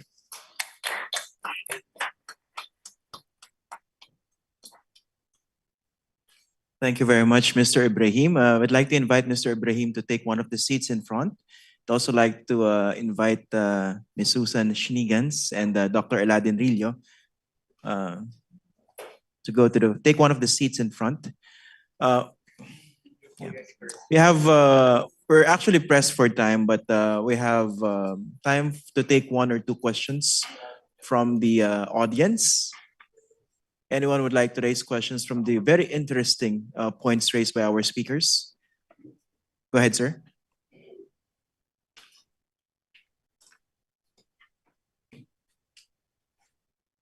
Good morning. Yes, indeed. It was very interesting. We will be honest, PIDS. So for the first... Mic check, mic. Thank you. So for the first speaker, my question is, what's the answer? For the second, I'm concerned about the proper metrics for measuring what we mean by circular economy, because you mentioned a statistic on recycling as a % of the materials, but this seems not to be adequate because there are many ways of qualifying that, right? Because, for instance, if it's durable goods, maybe you don't expect it to be recycled. A lot of this increasing tonnage is possibly plastics, but it's a high-cost activity to be able to recycle plastics, and so on. So I'm wondering, what are the proper metrics of a more circular economy and increasing the digitalization, and if ever, the two metrics can be compared with each other. And the third is somewhat related to Susan's topic. So is that kind of policy of a national innovation policy, the creation of that fund, is that an appropriate policy? What's it, 1 billion? It's a 20 plus trillion economy, right? 1% of GDP is already 200 plus billion. And yet the funding was $1 billion. So you begin to wonder whether the policies and all of these grandiose ambitions of a 2040 AI-powered economy are actually aligned. Thank you. Thank you for that question. Maybe we'll hear first from Ms. Schneegans. Well, my question was, what's the answer? Yeah. If you want me to speak even longer than earlier. So, what's the answer? I think it is important to, if you're talking about how to foster innovation, I think that's really the sense of your question, isn't it? How to make a difference. More plastic production is increasing because oil companies are under pressure to reduce oil exploration, and plastics and other polymers are derivatives of oil. So you can expect oil companies to actually produce more plastics to replace lost revenue from lesser oil exploration. So it's actually very urgent to find ecological alternatives to plastics. Recycling, of course, it's very important. Even in Europe, I think it's about 30% of plastics are recycled, so it's not happening enough. But we have to find alternatives to plastics because otherwise we're going to have bigger and bigger volumes to recycle. And so I think the quote by Albert Einstein is very pertinent, that we have to find new ways of thinking. And there are different approaches. Support for startups, entrepreneurs. You have a lot of engineers, technicians in the Philippines. That is a real advantage as a share of graduates. So what is the country doing to support innovative, clever young people who are graduating from your universities, who have great ideas? So I would say that support for entrepreneurs, for startups. I'd be interested to know whether the money from this innovation fund is going to support young startups and entrepreneurs, and whether perhaps there is a competitive call for proposals, for ideas, for innovation. Maybe larger companies are also supporting this, or is it a purely government initiative? Thank you. Thank you. Dr. Rillo. Okay, thank you, Ruel, for your question. I think when we talk about circular economy, as I explained earlier, this is a system, right? We try to ensure that no waste is being created once the materials go into the production process. And at the same time, we have to make sure that the regenerative effect is there. I also emphasize here that when we talk about circular economy policies, I think we'll still be relying on the same key principles. We have to reduce, reuse, and recycle. But what I would like to emphasize here is that there is a need for a new approach, right? By looking at how digital technologies can actually help achieve the ability to eliminate waste, right? The ability to prolong the life of products and materials. And at the same time, how this regenerative effect can be achieved. So in terms of metrics, my personal sense is that given that the limited understanding of circular economy right now, I think we can still rely on the usual matrix of the 3 Rs. But on top of that, we have to look at how different specific technologies can actually help achieve the elimination of waste, okay, the ability to regenerate the value, okay, and at the same time, how we can further restore, okay, the value in the products and materials. So I also emphasize here that there is right now still a very limited understanding of what circular economy is, but I'm sure that once we go into the process of understanding what the circular economy is and what it entails, I think I'm sure we can come up with different indicators of how to measure that. I'm thinking, for example, in terms of the amount of waste that's being eliminated, okay? Also in terms of how much value is being created in terms of prolonging the life of materials and the products. Those are the things that are on top of my head. But again, it's very interesting to see how countries are really able to adapt, the circularity of their country. Okay, thank you, Dr. Rillo. We'll now hear from Mr. Ibrahim. Yeah, thank you for that question. Okay, if we depend on the government, only on the government for funding, not enough. Very, very small. Okay, let me actually just inform everyone that we now have two laws that's coming into play when it comes to innovation. We have the Philippine Innovation Act, okay, and we have the Innovative Startup Act. In the Innovative Startup Act, it also talks of funds there, and that's actually that will be coming from Department of Trade and Industry, UST, from PCERD, and all the other councils, and from DICT. There's startup, but these are meant to be counterpart funding from the government, which means at the end of the day, they will have to actually also source funding from the private sector. That's the same idea that we have in the in the Innovation Fund. Okay, the law states it's just the minimum. It can be increased. Hopefully, it will be increased. Okay, but in the meantime, the law is just about 2 years old. We're just beginning. Okay, and hopefully we can probably ask for more funding later on. The fund is not even up there. It doesn't have a separate account yet. DBM is still working on that. Okay.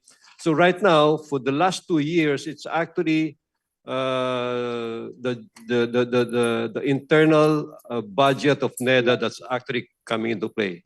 Okay. So hopefully beginning next year, we'll have a separate account for the Innovation Fund, and we can now start disbursing innovation funding for innovative ideas from this fund. Thank you. Sorry. We owe the fund 2 years already. Yeah. We all know how it is. I used to be with government, so and I represent the business sector there. There's actually a commitment from the business sector to actually help fund innovative ideas. Okay, thank you very much, Mr. Ibrahim. Unfortunately, we only have time for one last question. There's a gentleman at the back who was raising his hand earlier. We'll try to finish before 11:30, so the entire schedule won't be moving drastically. Go ahead, sir. Hello. Thank you. I'm Merwin Salazar from the Senate Economic Planning Office. I have several questions, but I would somewhat similar to Dr. Bjorn's. Excuse me, can you speak louder, sir? Hello.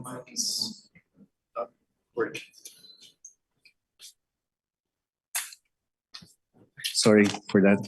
I'm Merwin Salazar from the Senate Economic Planning Office. So my first question is, for the first presenter, you have presented the R&D, the extent to which each country has done in terms of research on digital on technologies. For instance, you have shown Malaysia going into AI and robotics, Philippines on climate-ready crops. I'd like to see how these researchers, or to what extent these researchers were integrated into the policies of these countries. For instance, in the Philippines, because we all know that despite of these researchers, the Philippines right now is actually undergoing some crisis, for instance, specifically on rice. So I'd like to know whether we are doing the right thing, embedding these researchers into specific policies in the country. My second question is on the circular economy. You have presented that there are advantages to digitalization. And how do we reduce or minimize these disadvantages in order to optimize the benefits that we get from integrating digitalization and circular economy. Yeah, you have shown some specific, the 4 points in your slide, but I'd like to see more specific examples of how do we reduce or minimize waste from integrating the twin transition. Thank you. Okay. Implementing the twin transition. Okay, so we have 2 questions for 2 panel members. We'll start with Susan.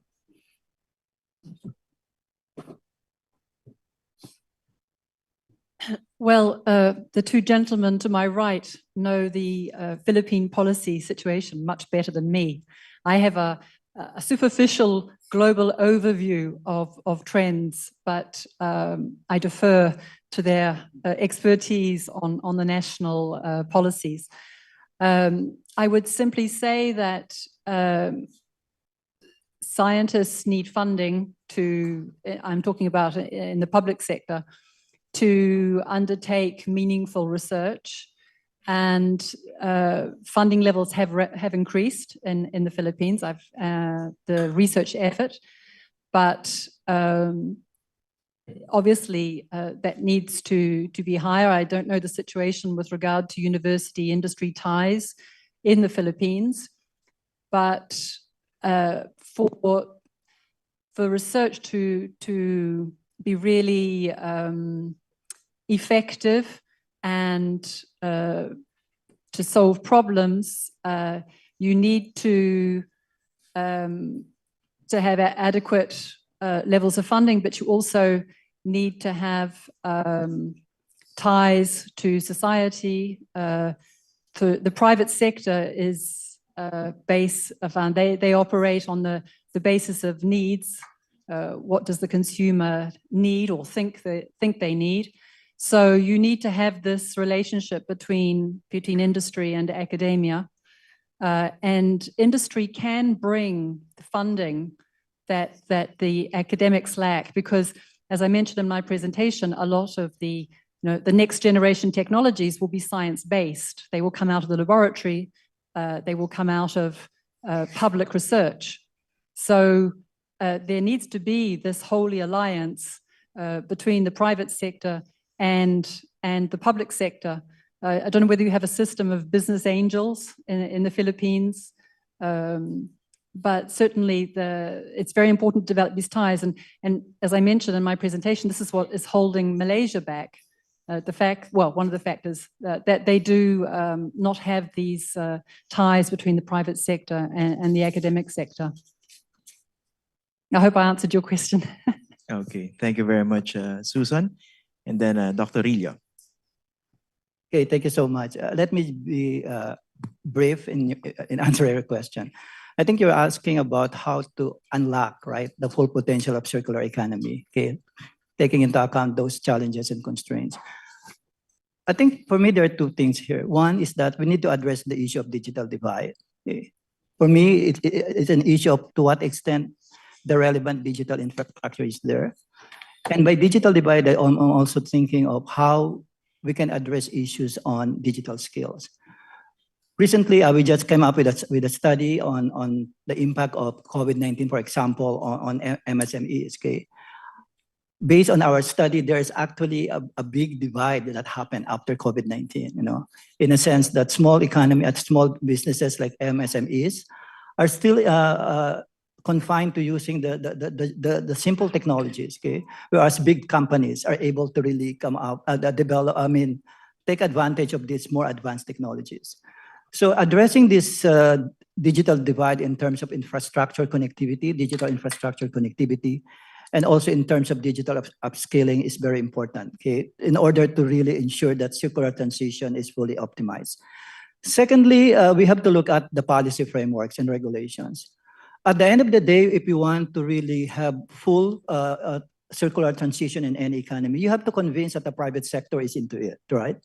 But the problem right now is that when you look at the ability to participate in circular trade, there's still a lot of problems, right? For example, there are divergences in terms of regulations and standards for recyclable materials that can be traded. Also, there are problems in terms of regulations and policies. I understand that traders or business industries have problems in terms of shipping their remanufactured goods or even their remanufactured inputs.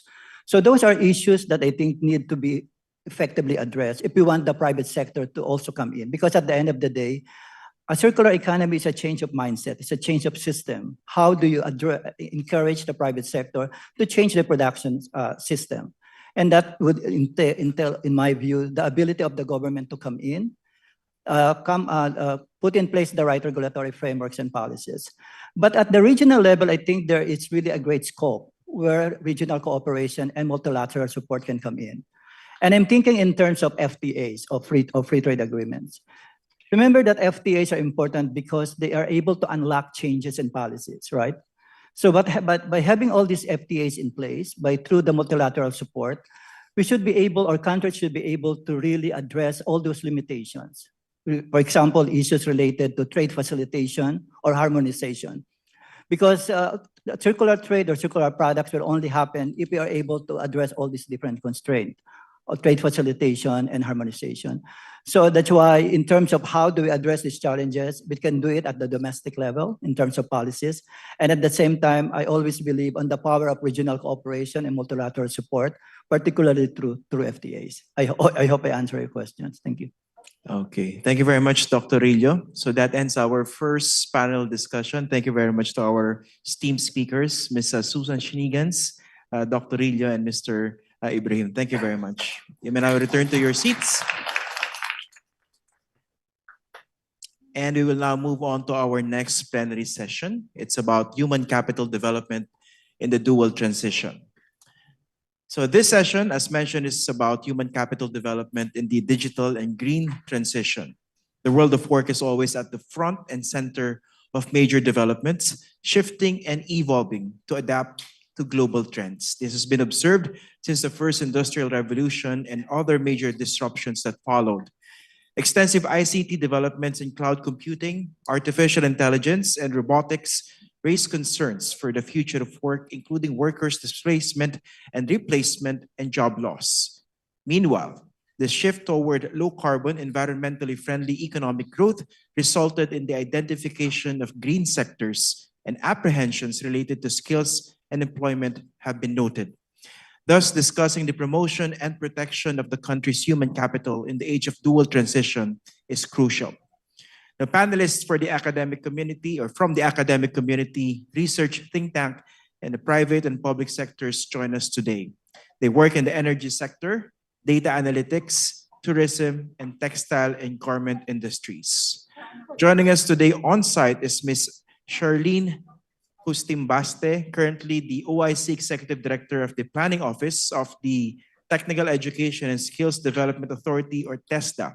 And previously, she was the Acting Assistant Executive Director and Chief of the Project Development Division of the same office. Good morning.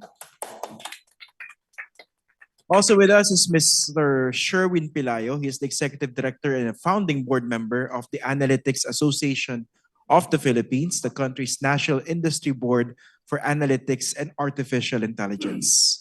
Welcome, Mr. Pelayo.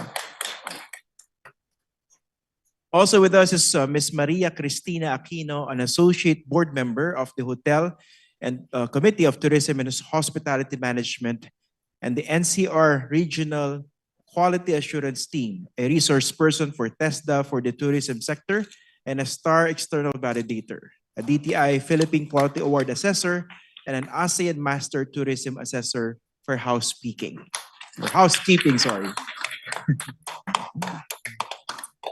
Now joining us online is Dr. Samantha Sharpe, Research Director at the Institute for Sustainable Futures. She currently leads an International Labor Organization project on environmental sustainability in the textile and garment sector in Asia and other work on the sustainability and circularity of textiles. Welcome, Dr. Samantha Sharpe.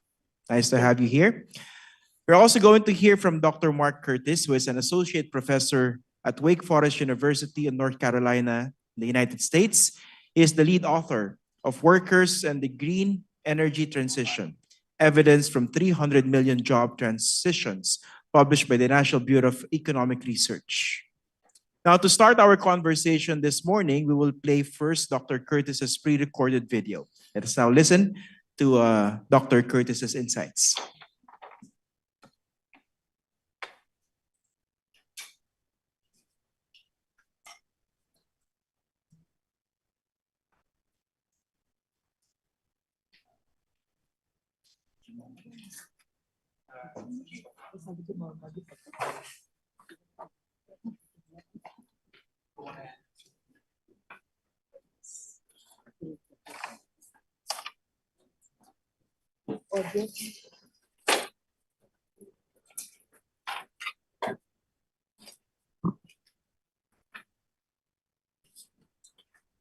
Hi, my name is Mark Curtis. I am a professor of economics at Wake Forest University, and I'm honored to have the chance to talk to you all today. I wish that I could be there in person with you or presenting live, but unfortunately, I could not make it from the United States.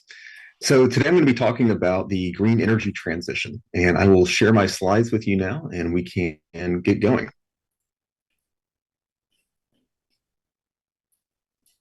So this is joint work with Layla O'Kane, who is at Lightcast, and with Jisung Park, who is at the University of Pennsylvania. And what we're going to look at here is trying to understand the implications for workers of this green energy transition that I think we're all aware is currently underway and is expected to be a considerable deal in the coming future.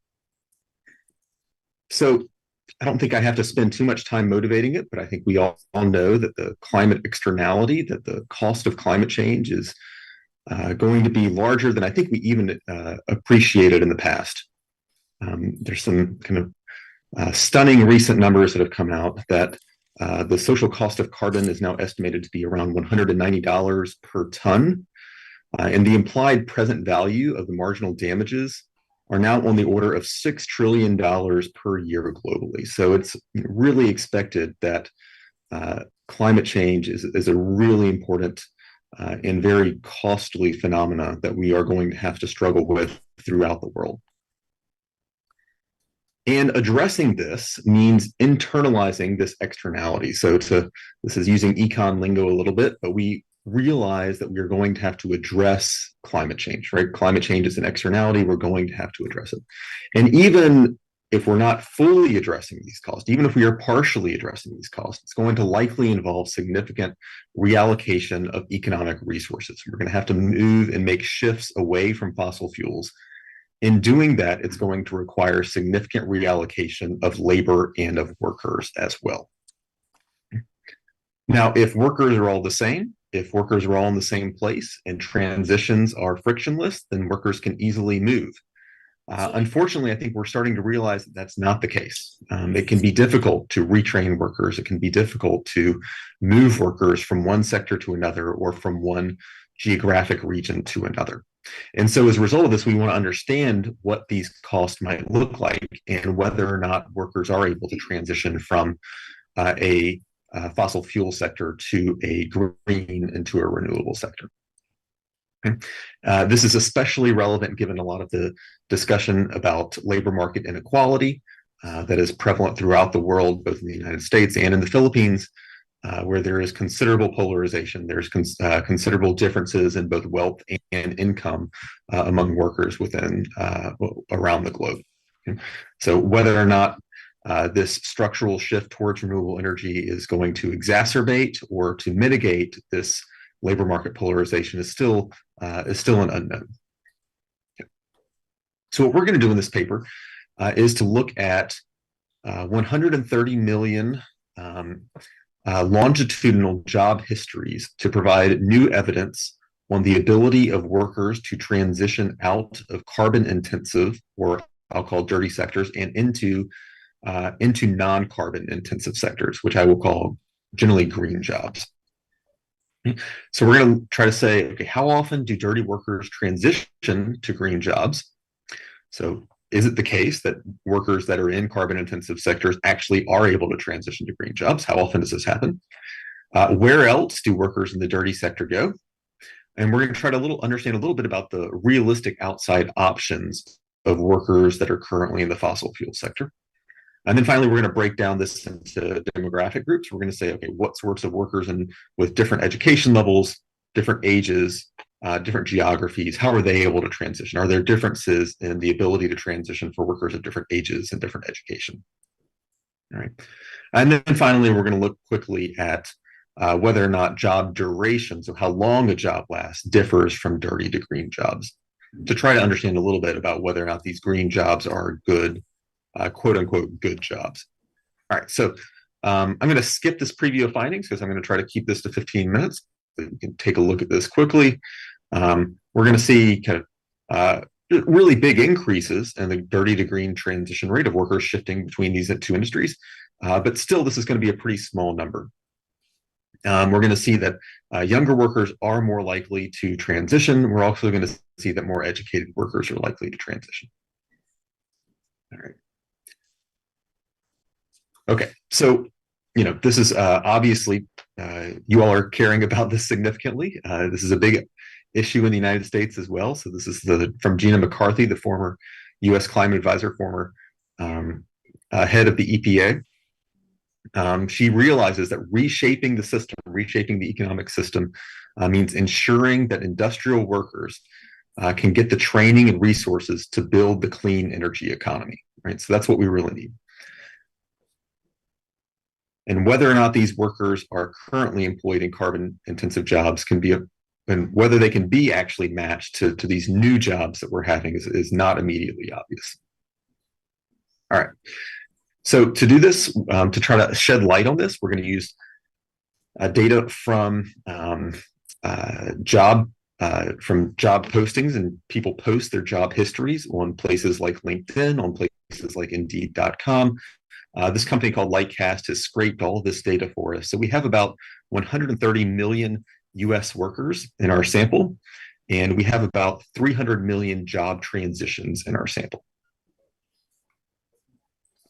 And from this data, we're going to be able to observe job titles, occupations, industries, fairly detailed information about the jobs that workers have had. We're going to define dirty industries or fossil fuel intensive industries as workers that are in coal, mining, oil, natural gas, petroleum refining, and very energy intensive and pollution intensive manufacturing industries like cement, primary metals, textiles, paper and pulp. All right, so we're going to define green jobs based on their job title, company name, and occupation. We're going to look for keywords like solar, photovoltaic, wind turbine, wind energy, renewable energy.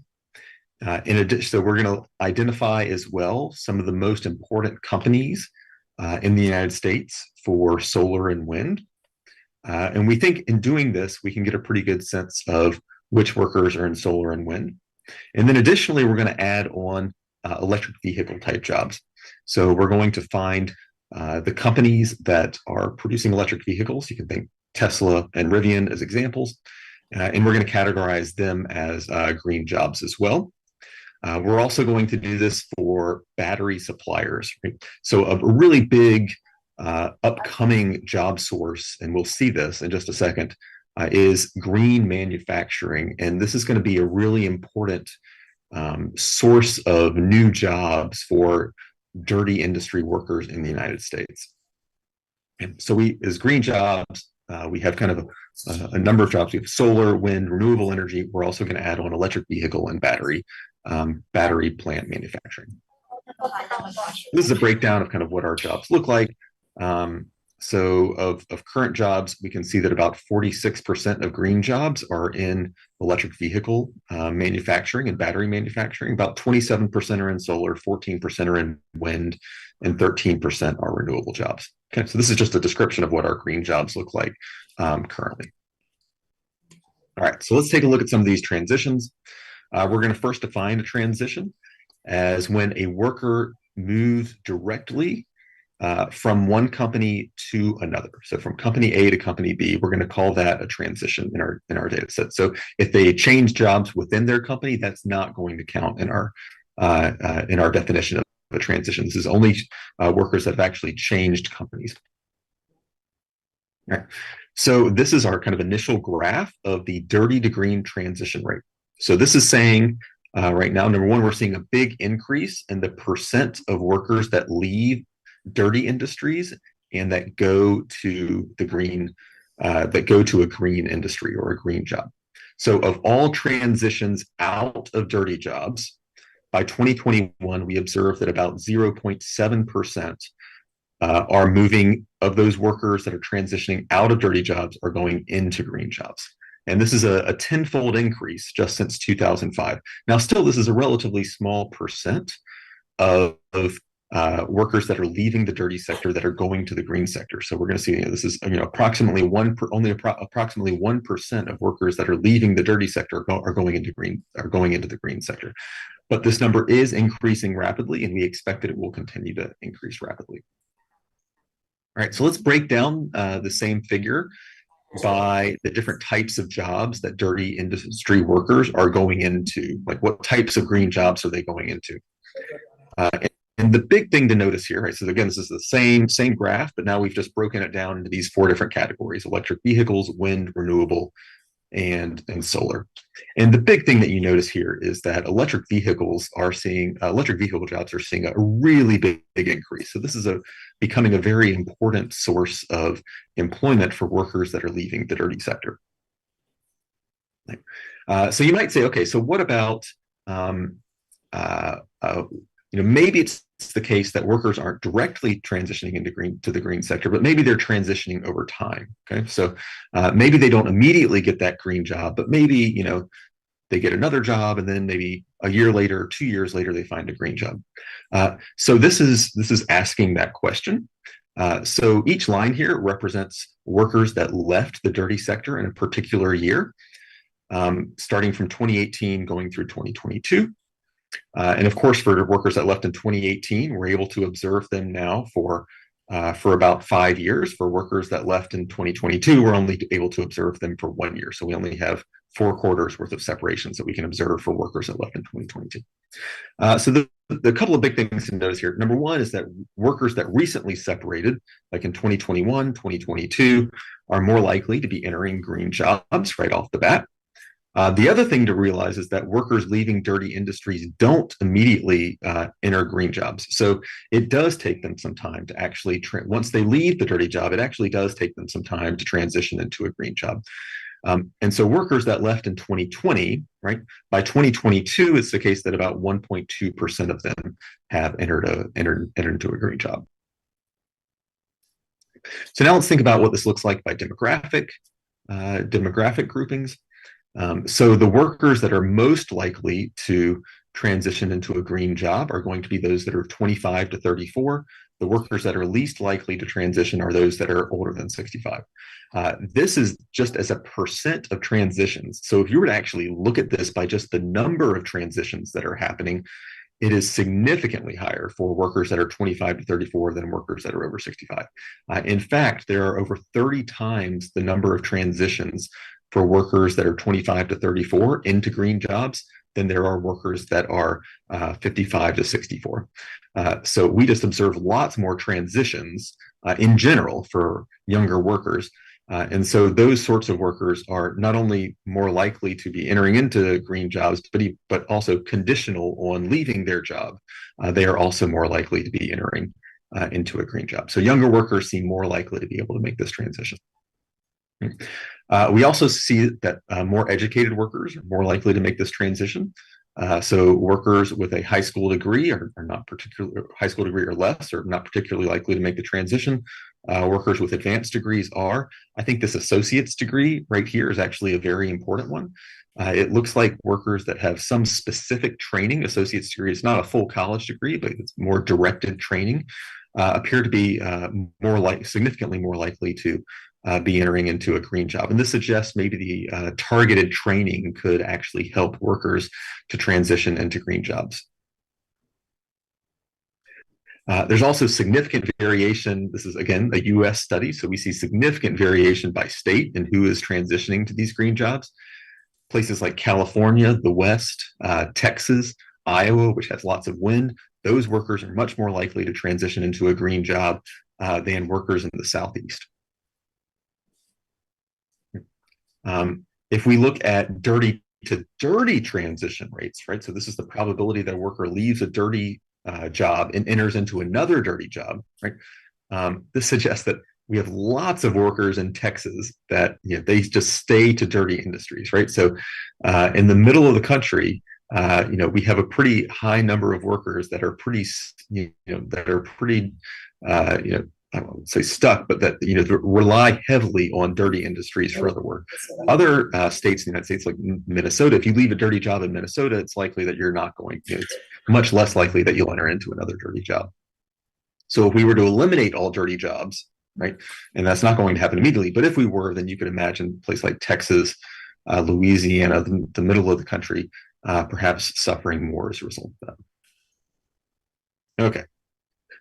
In terms of who this is likely to hit, like if we were to eliminate all dirty jobs in the country, then you can see that this kind of histogram right here shows what the outside options are for dirty industry workers with and without the dirty sector option. Okay, so if you include those red bars or the light pink bars at the top, that's what the outside options look like for workers when they have the dirty option. If they don't have dirty jobs or carbon intensive jobs to go into, then their outside options fall significantly.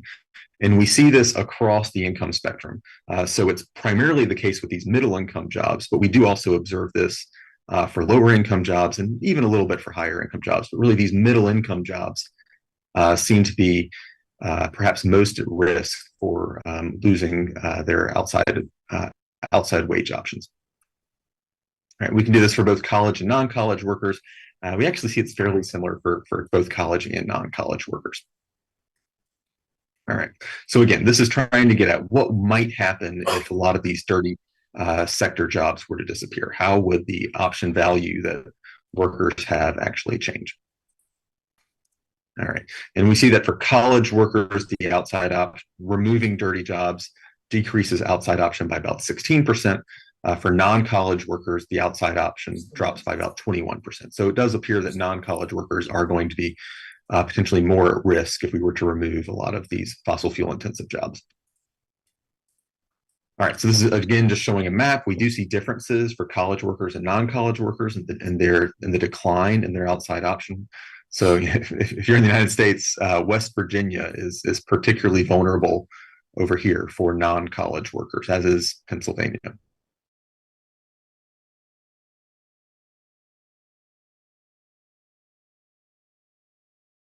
And one way that we can think about this is, are these stable jobs? These jobs actually last a while. And many factors determine whether or not a job is a good job. But one thing that we frequently hear is that these green jobs, especially solar, wind jobs, are not quite as stable, that these jobs don't last very long, that they're temporary and that they may not be as good for workers because workers are only there for a few months and they have to find a different job. So we're going to provide new evidence on this by looking at how long these jobs last from our data.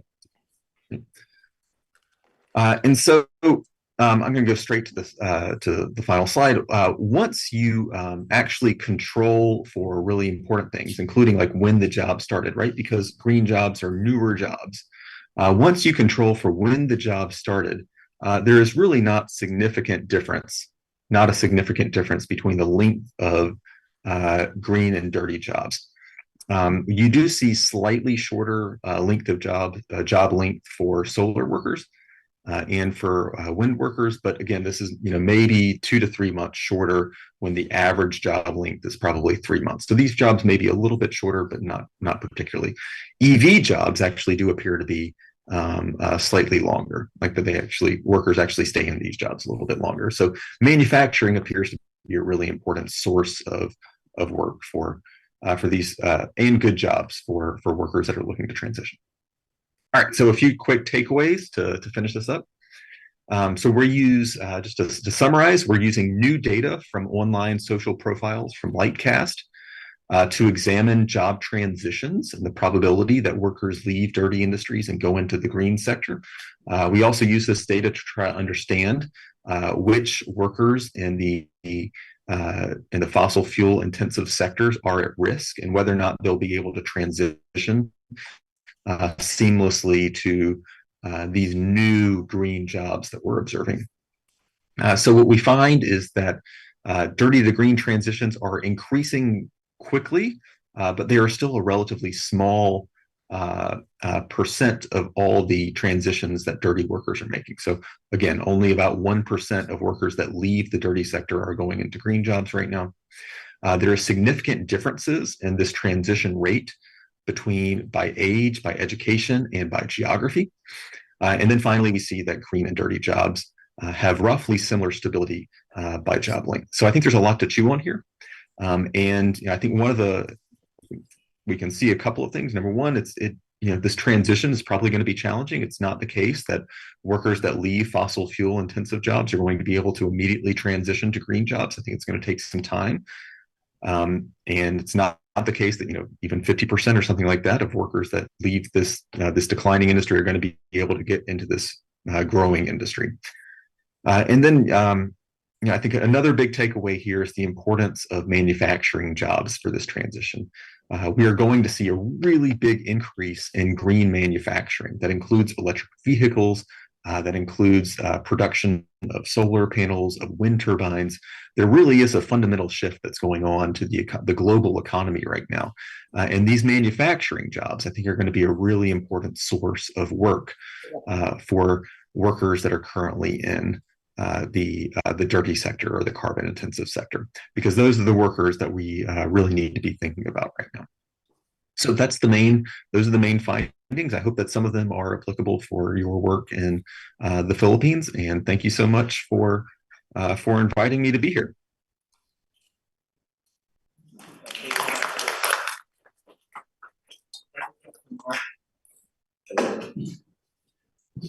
That's Dr. Martin. Just speak louder. So we heard terms like dirty job, green jobs, and of course, good jobs. Okay. So as he mentioned, younger workers are more likely to make this transition. But how ready are our young workers, especially here in the Philippines? So for the first part of our panel discussion this morning, we'll talk about trends. We'll start with TESDA, with Miss Charlyn Justimbaste. Let's talk about the alignment of the trends that you have observed, let's say in the Philippines or even globally, and how aligned are these trends with the training that you conduct at TESDA? Hello. Can you hear me? Yeah. Okay. Yes, pleasant morning. Still a morning. So pleasant morning to everyone. Yes, thank you for that question. Actually, we're trying. It's really good to see those trends at the international level because actually for TESDA we really ensure that we are really demand driven since we are TVET, Technical Vocational Education and Training, should really be responsive to the changing and the flexible needs of the market. So we are looking at all of these trends and we closely monitor this evolving job market and to align our programs to the demand.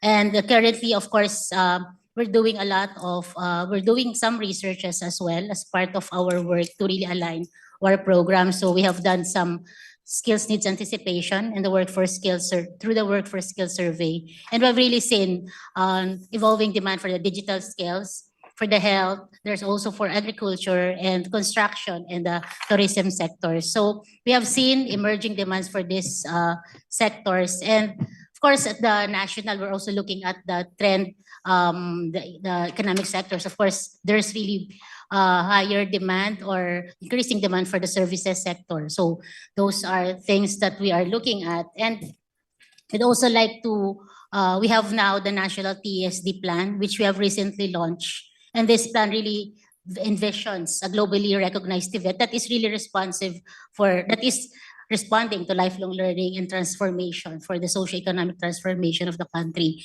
So these are the things that I think as part of the education sector should really be doing. We have to be responsive, especially this dual transition. The NTSDP is actually looking at, I mean, even before we have been discussing about this, we have developed the greening the technical vocational education framework.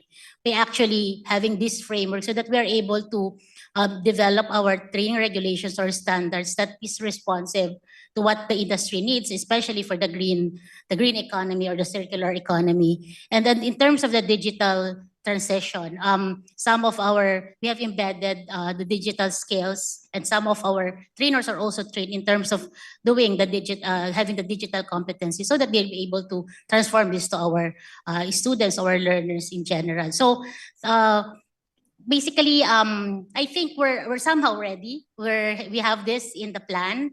The dual transition is part of our priority.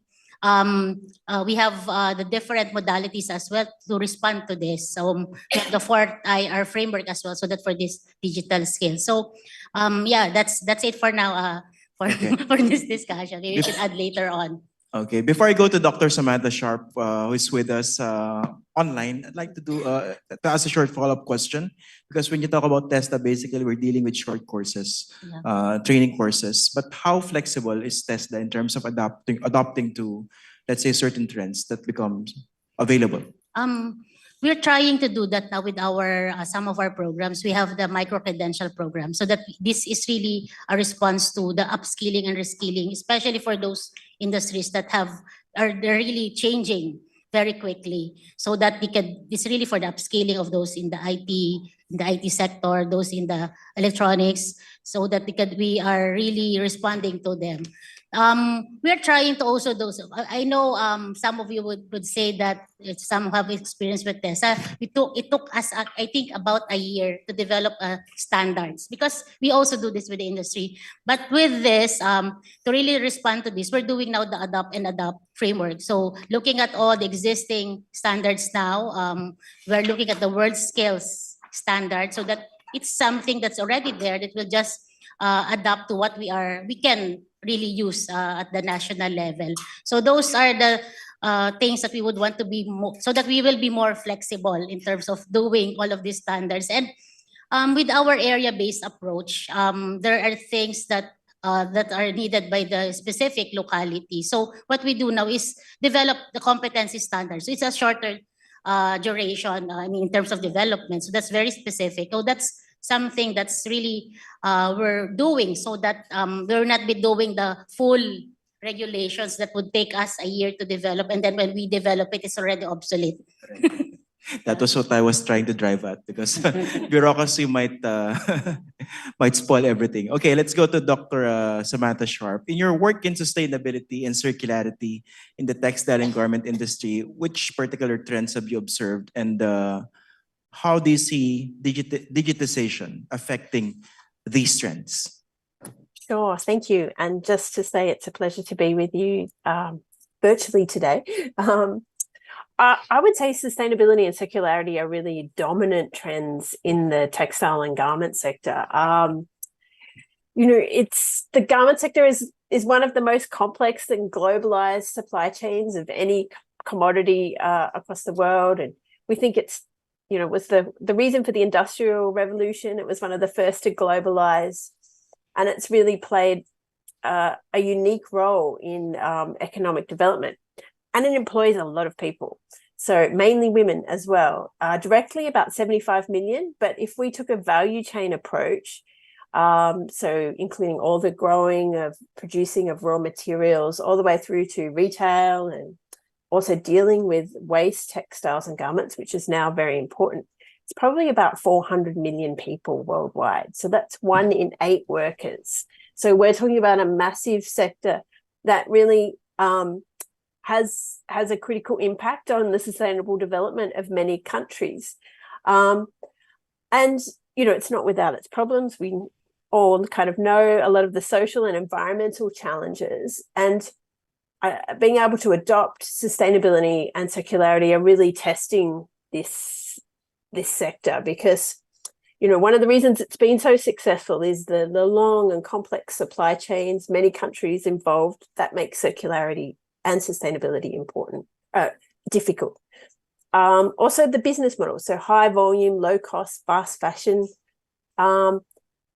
So if we think about sustainability, it's so using less resources, reducing environmental impacts, achieving the SDGs, and circularity is, I guess, one aspect of doing that. So it's, as the colleague earlier talked about, it's really changing the way that we use materials so that they cycle through rather than we have this linear take, make, dispose, that materials will actually cycle. So we won't have waste. Byproducts of one sector will become inputs for another. Reuse, resale, repurposing will also become much more important. So if we think about those types of activities, they require us to have new information and new knowledge. So if you're a garment company, then you want to become circular, you need to have really detailed information about what's in your inputs, what fabrics, how were they made, what thread was used. So you have to have a really good relationship with your supplier.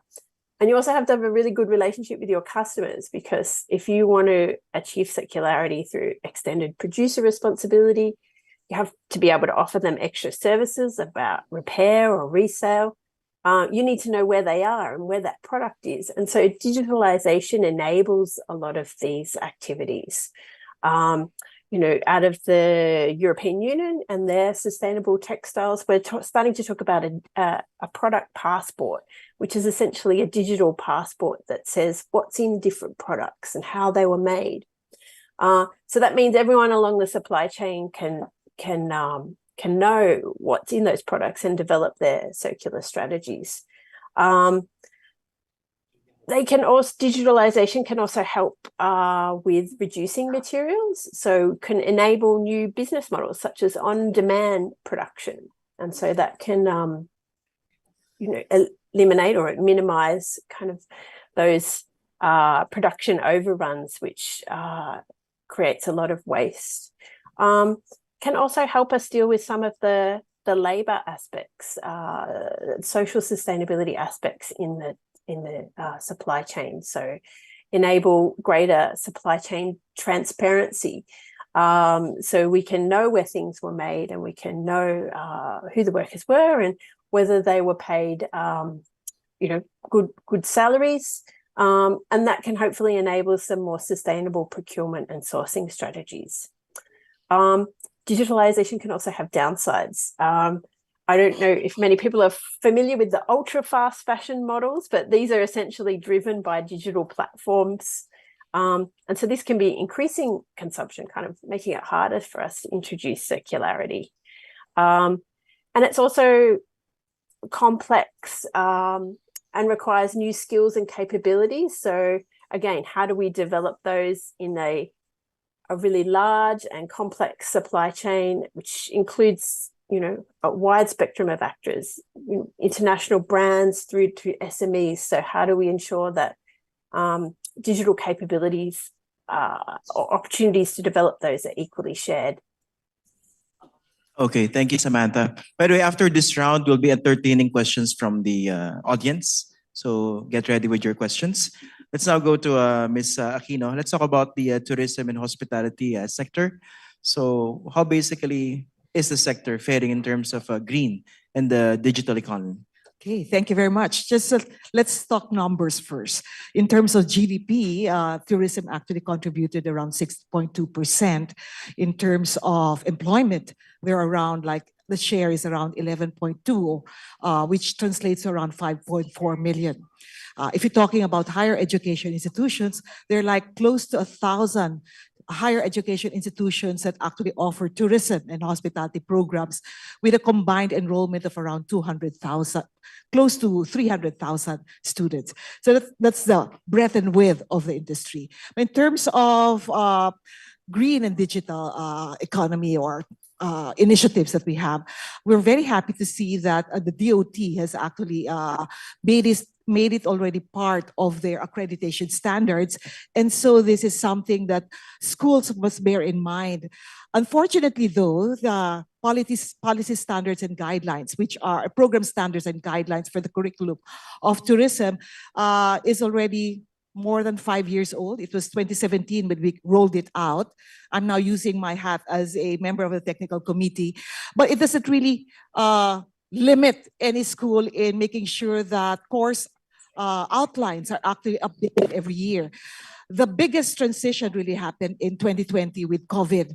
A lot of hotels, a lot of restaurants, a lot of travel agencies have incorporated new processes. There were a lot of digital transformation that happened. A lot of green initiatives have happened already. And so it is now very incumbent on many schools to actually make sure that the faculty members are aware of these new initiatives, to make sure that these are inputted into the curriculum, into the daily classes that they have.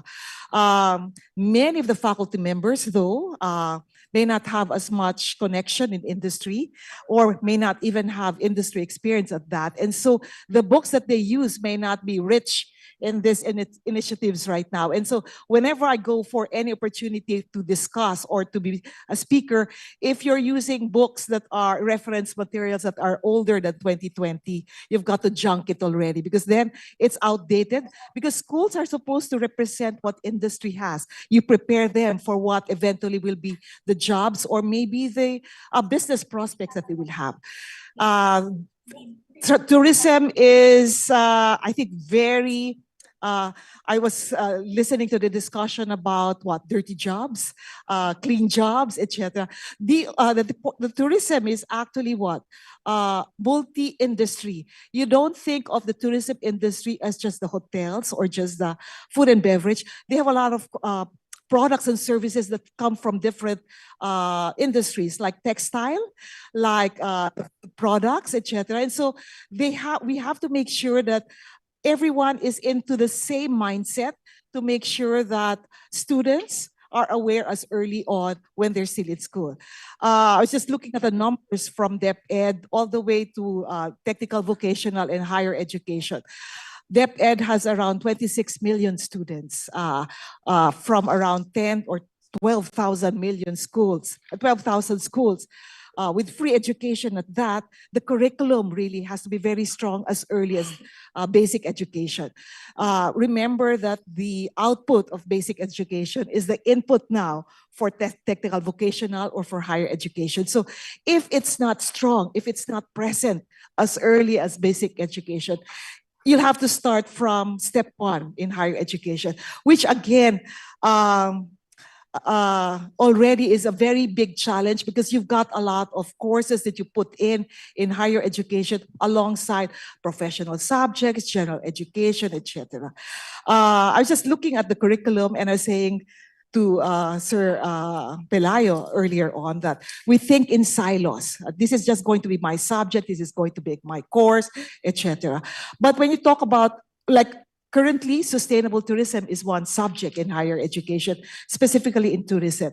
But if you take a look at sustainable tourism, it is not just the job of maybe a tourism officer, it's the job of everyone, whether you're in front office, in housekeeping, in food and beverage services, in travel agencies, etc.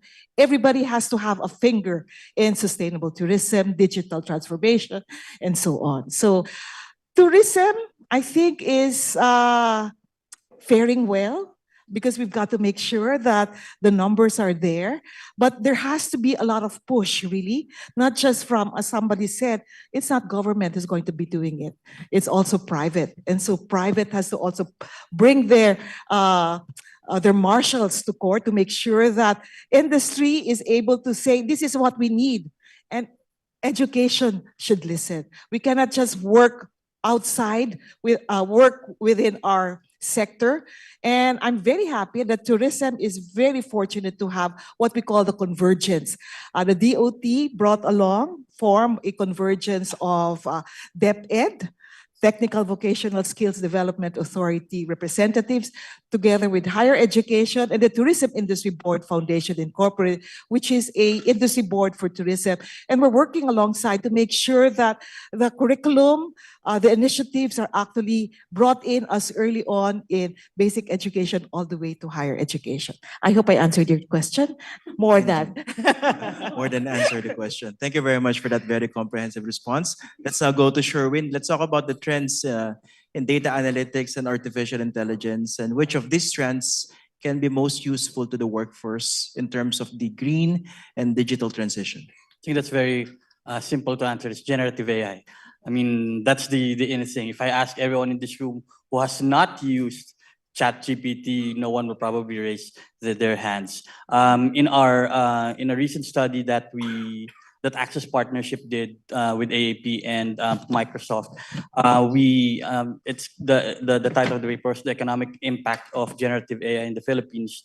There was an estimated $79.3 billion of productive capacity that can be unlocked by AI. When we say productive capacity, it means actually the reduction of manual work because of the automation that generative AI can bring. So that it actually really helps us be more efficient in the way that we are doing. What it does also say is that it doesn't really have to replace workers. We just have to shift our focus on the work that we are doing. We're talking about dirty jobs. The only people that can really clean the dirty jobs are those in that sector as well. So they really just have to use tools such as ChatGPT, any generative AI tool to clean those dirty jobs. So we're actually working with TESDA a lot at CHED and DepEd.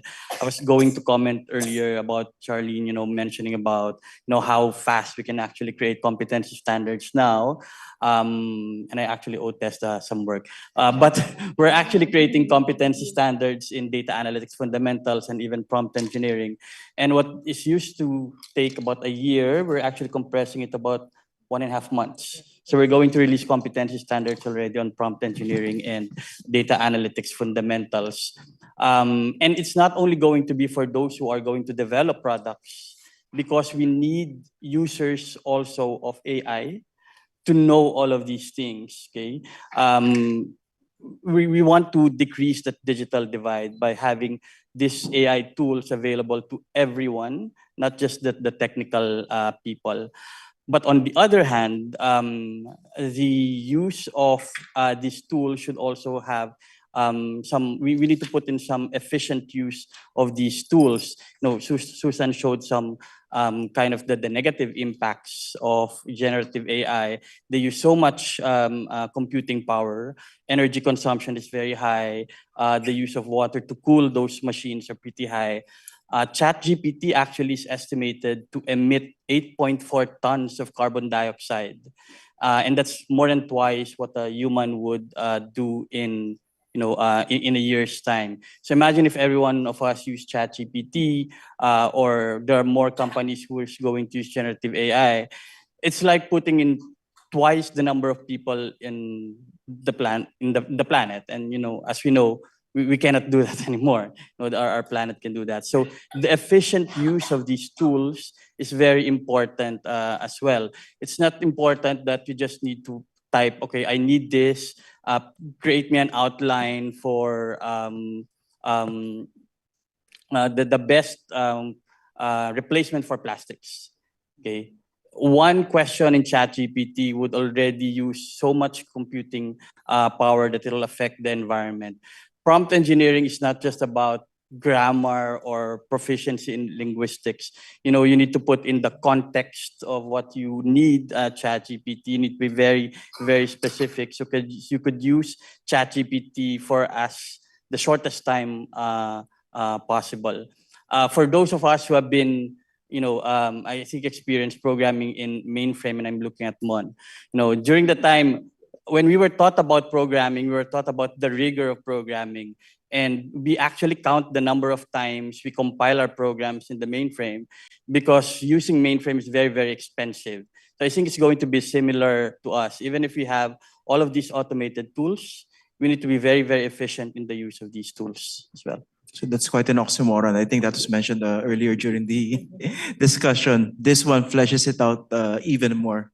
We'll entertain questions from the crowd, from the audience, but first we'll entertain questions from the Fuller Hall. So how do we go about it? Okay. Are there questions from the Fuller Hall.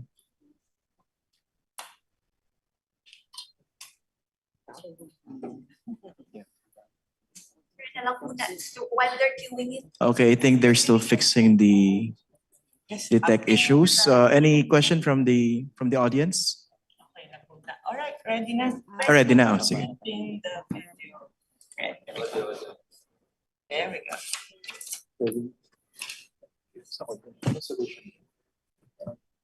Wanting more efficient, but it comes Hello.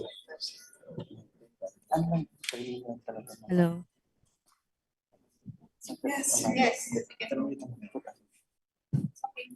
Go ahead. Please Hello. introduce yourself first. Okay. All right. Can you hear me? Yes, loud and clear. Okay. I'm Palma from PIA, and this is the question. I think this is more on the previous speakers. However, this will be the concern. We all know that labor and operational costs are high when we talk about a circular economy, particularly in the Philippines. So what will be the recommendation of the speaker when it comes to promoting this type of economy, considering these barriers, especially when it comes to the manufacturing industry and other related industries that is also high in manpower and operational cost? Thank you. Okay, thank you for that question. Anybody would like to get the first crack or? Okay. Okay. Dr. Rillo.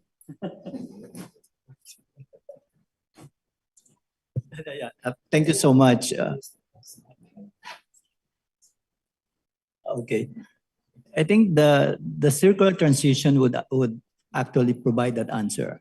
Because as I mentioned earlier, the circular models of the economy is actually more less labor intensive compared to the linear models. Therefore, if companies are able to resort to using circular models, okay, in their operations, I think that the reduction in labor costs would come as a result of that, and because primarily of the technologies involved, right, in the transition. Yeah, thank you. Thank you. Anybody else would like to respond to that? How about Dr. Sharpe in the context of the garments and textile industries? Sure, yes. And I think that's circular is initially going to be more expensive, definitely. But I think what many organizations learn is you can't be circular by yourself. You have to be circular in a sector, in an economy, in a geography. And so really to, I guess, unlock the benefits of circularity, you need that supply chain governance or those strategies at a city scale or a country scale that enable those connections to be made, because until they're there, and it's really important that intermediaries such as the new center that has been announced help de-risk and help build information and new knowledge that enables different companies to make the steps towards circularity. But it will be costly to begin with, but there's also advantages around first mover innovation. So there's both benefits as well as costs. Okay, thank you, Dr. Sharpe. Other questions from the audience? You can now entertain questions from this hall. Anybody? None yet? Okay. Okay. Okay, let's move to the next round of questions here. Let's start with Ms. Justimbaste. So, which particular sectors are critical in the Philippine green and digital economy, and what skills and training gaps must be addressed to prepare workers for this? Based on our workforce skills survey, the skills is anticipation. So we're looking at the renewable energy, sustainable agriculture, and ecotourism are becoming there. I think they're critical sectors that we should be looking at. So we are developing more programs for this, since these are identified also as we have identified some of the emerging skills and in-demand skills for this particular sectors that are really, we're looking at green. Also, in terms of the digital economy, so we see, of course, this in the IT, the data analytics, the cybersecurity, the ones that we're also doing, and these are the cybersecurity skills, as I mentioned. So we are doing some of the ones that we are developing now for this, as I mentioned, the ones that are really more responsive and agile. So we're doing some micro-credential courses for this, and some competency standards. Specifically for the renewable energy, we have recently developed now a competency standards for the fully powered, battery-powered electric vehicle level 2. Servicing level 2. So that's one response that we have now for the Electric Vehicle Act. And we have already embedded some of the green competencies in some of our 89 training regulations. And this would also include, of course, the common the green components in terms of also the preparedness, 5S, the ones that are also being asked by that occupational safety, so that's being included there. And we have solar-powered training regulations as well. And with the Green TVET framework, so we have this implemented among our institutions, since TESA has 178 technology training institutions, and we have tried to really make them adhere to this Green TVET framework by looking at their standards, adhering to green competencies, such as they are also doing it in their institutions. We have, I think, some innovations there would be having their solar-powered irrigation system in some of their these training institutions for agriculture and the tourism. So somehow this development, and aside from this, of course, I would like to, that part of the priorities, of course, are these priority sectors that we have already identified. We have developed this, and we have embedded some of the competency standards, and we are also part of the Green Jobs Act. So part of that is we have to include in the curriculum these green competencies. So aside from embedding green competencies in the curriculum, we also have to develop skills to respond to the green jobs and identify these green jobs with the support of the interagency and with the DOLE. So I think somehow we're in the right track. And in terms of the green digital, we will be working on we're doing the digital roadmap as well, in terms of not only for internally, but of course for the whole sector. So we're looking at that for the whole TVET sector. So yeah, for the government, it's just that all of this we will be doing with a lot of help, not just with us, but as mentioned by Ma'am Tina and Sherwin here, we have strengthened the industry board so that we will be able to work with them in terms of all of these emerging and in demand, so that we could really respond to what the industry would be needing for the digital and the green. Okay, there's a question for you from Zoom, but before I read that question, I'll go to Sherwin first. You mentioned the benefits of artificial intelligence. I think it's quite obvious. One example that I thought of while you were talking about it, I heard that retailers are actually making practical use of AI in terms of copywriting. Let's say they want to advertise their merchandise online, so they just have to type what they need.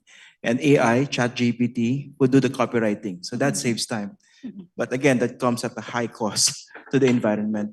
I mean, can you talk about certain short-term, at least immediate ways that we can do to be able to somehow cushion the impact of the use of such beneficial technology on the environment? I think it's really learning how to use efficiently these tools. Prompt engineering, again, I think, prompt engineering unlocked really these generative AI tools for everyone to see. So I think we really just need to be conscious first that yes, these are very, very helpful tools, but they do have some effects on the environment because of the computing resources that they need. So it's imperative for us to learn how to properly use these tools. I mean, I use ChatGPT, for example, to create outlines for presentations. Before ChatGPT, it was very important for me or for those who teach, right? We need to know, okay, what's the objective of the presentation? Who is the target audience? How long do I have? Okay, those are the basic questions that we do when we present. It's going to be the same thing here. If we actually provide the context, the topic, the audience, okay, the mode of presentation. Do you want to be more professional, more jovial, for example, in your presentations? And you put that in one line in ChatGPT, it will definitely save a lot of computing resources. Just one statement, okay, with all of the things that we used to do normally, okay, it saves time. Of course, you can do that one prompt at a time, but again, every time that you create a prompt, that's going to generate again some effects in the environment. That's actually new knowledge for me. I'm going to cascade that information. So try to save energy by asking everything in one prompt. Okay.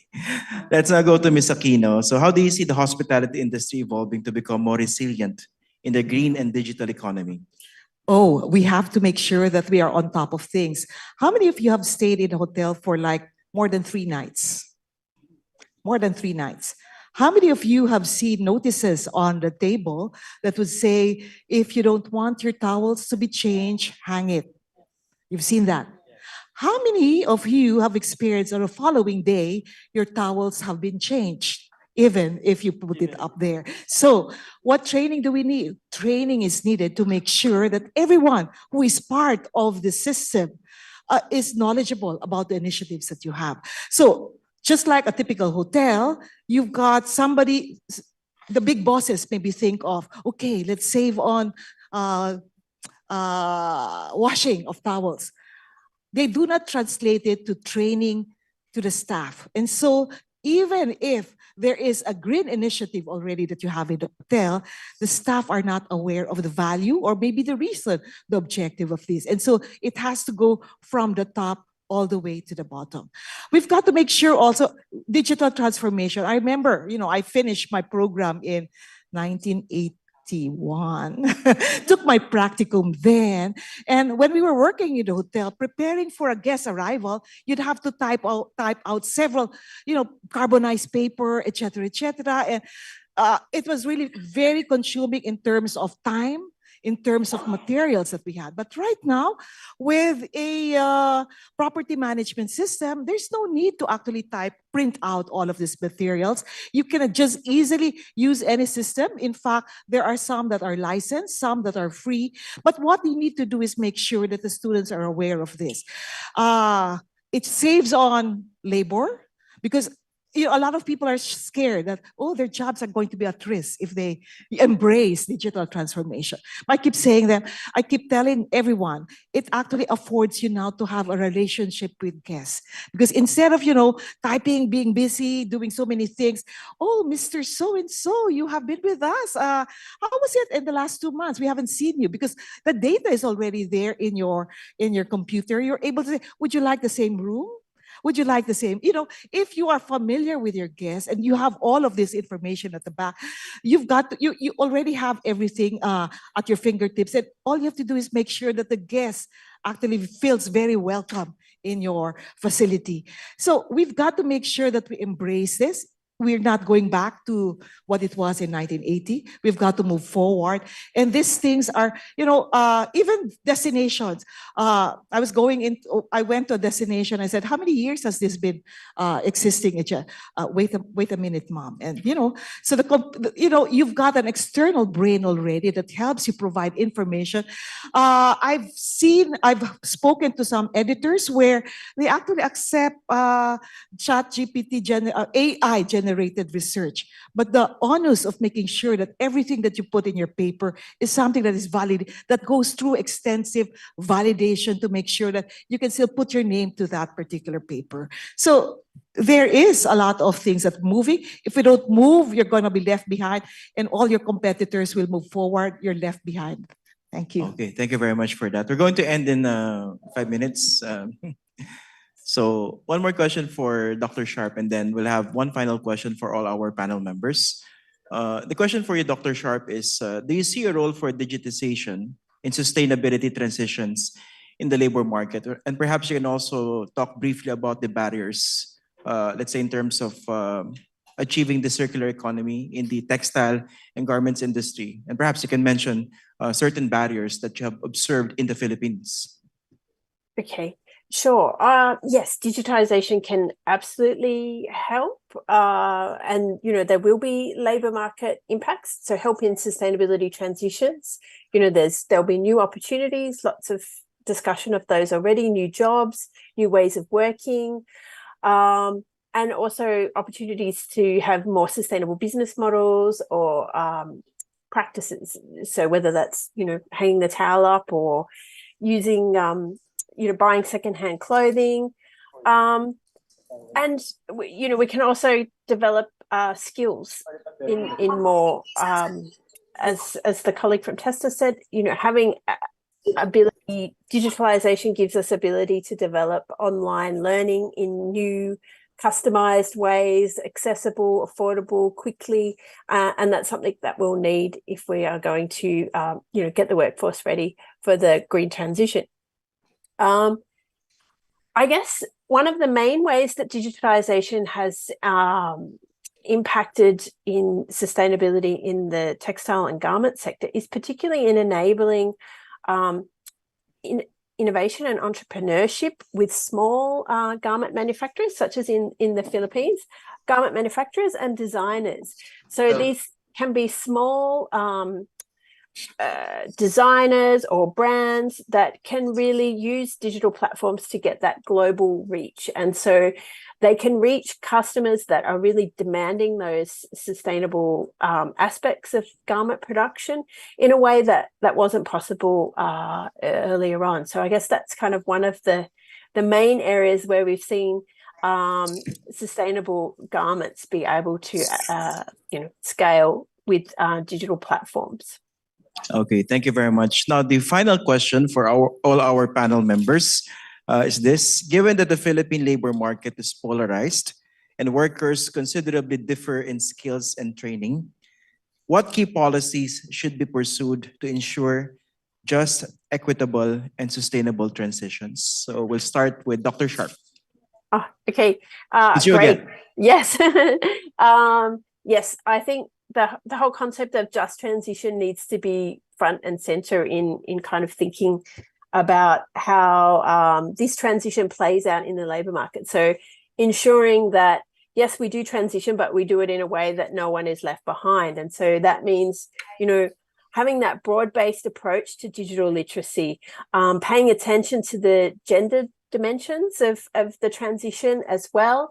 Lots of points about policy coherence and coordination. You're very much in the front of that, I would say, with the Green Jobs Act. It's very much admired from some of your compatriot countries in ASEAN. So I think you've got a lot of good things to build from. But yeah. Thank you, Dr. Sharpe. We'll now hear from Ms. Aquino. Sorry. I guess number one would be collaboration. There has to be strong collaboration, not just with academia, but government, as well as industry, to make sure that what industry needs is actually implemented in school, or if it needs the support of government, maybe some strategy or some circular can be done.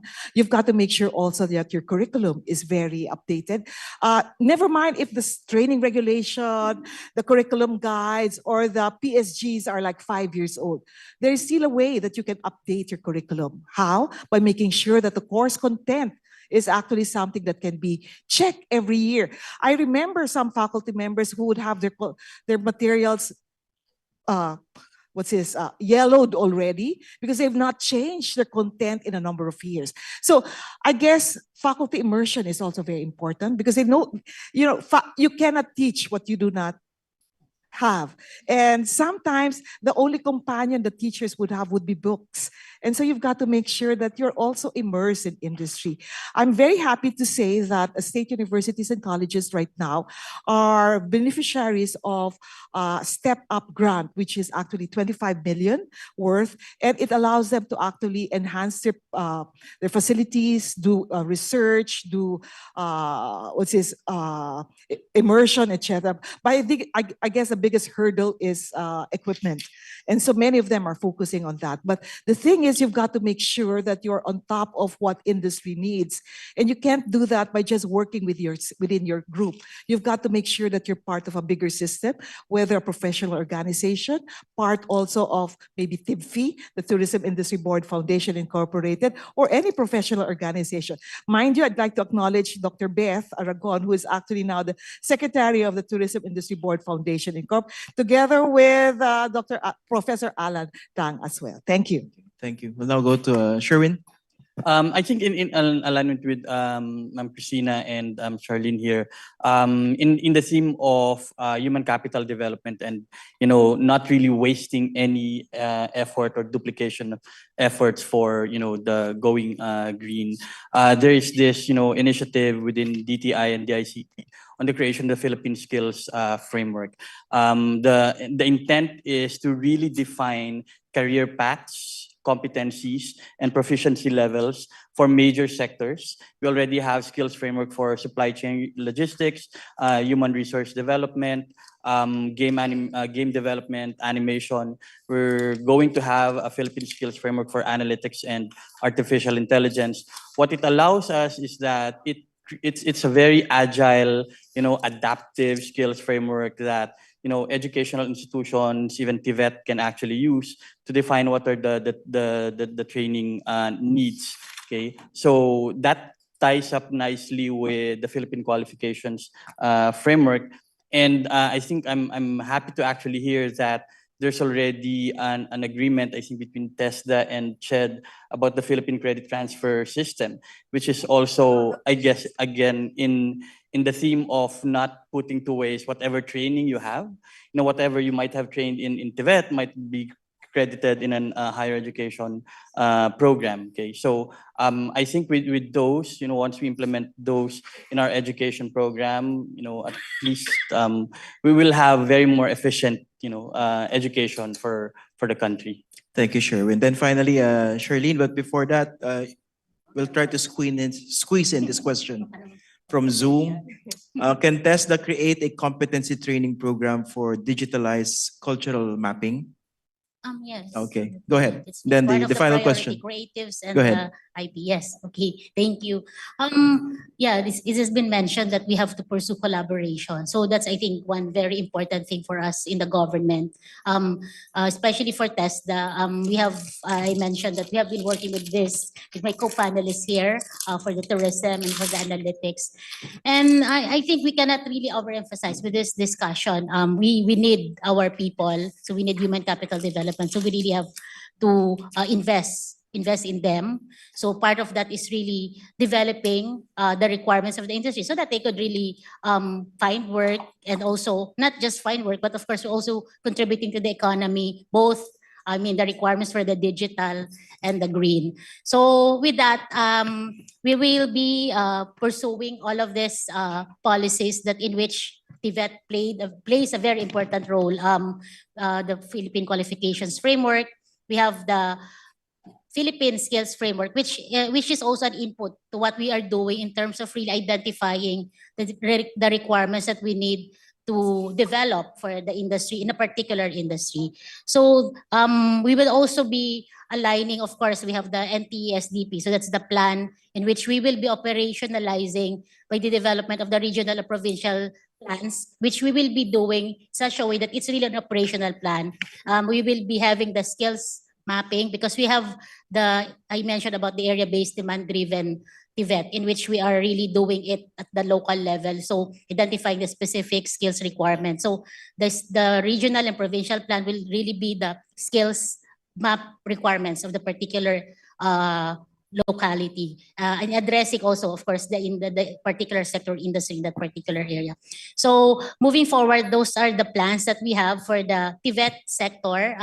Remember, the NTSDP, the plan is not just, it's not a test plan. So this is for the whole TVET sector. So that's why we need all of them, our stakeholders, in terms of really doing, implementing such, all of the programs, the strategies that we have identified in that plan. So thank you for inviting us, TESDA, and engaging us in this conversation. Okay, so thank you very much to our panelists. So that ends our second plenary session for today. Please be back at 1:30 p.m. in this hall. In the meantime, please enjoy your lunch. Thank you very much to our panelists. Thank you.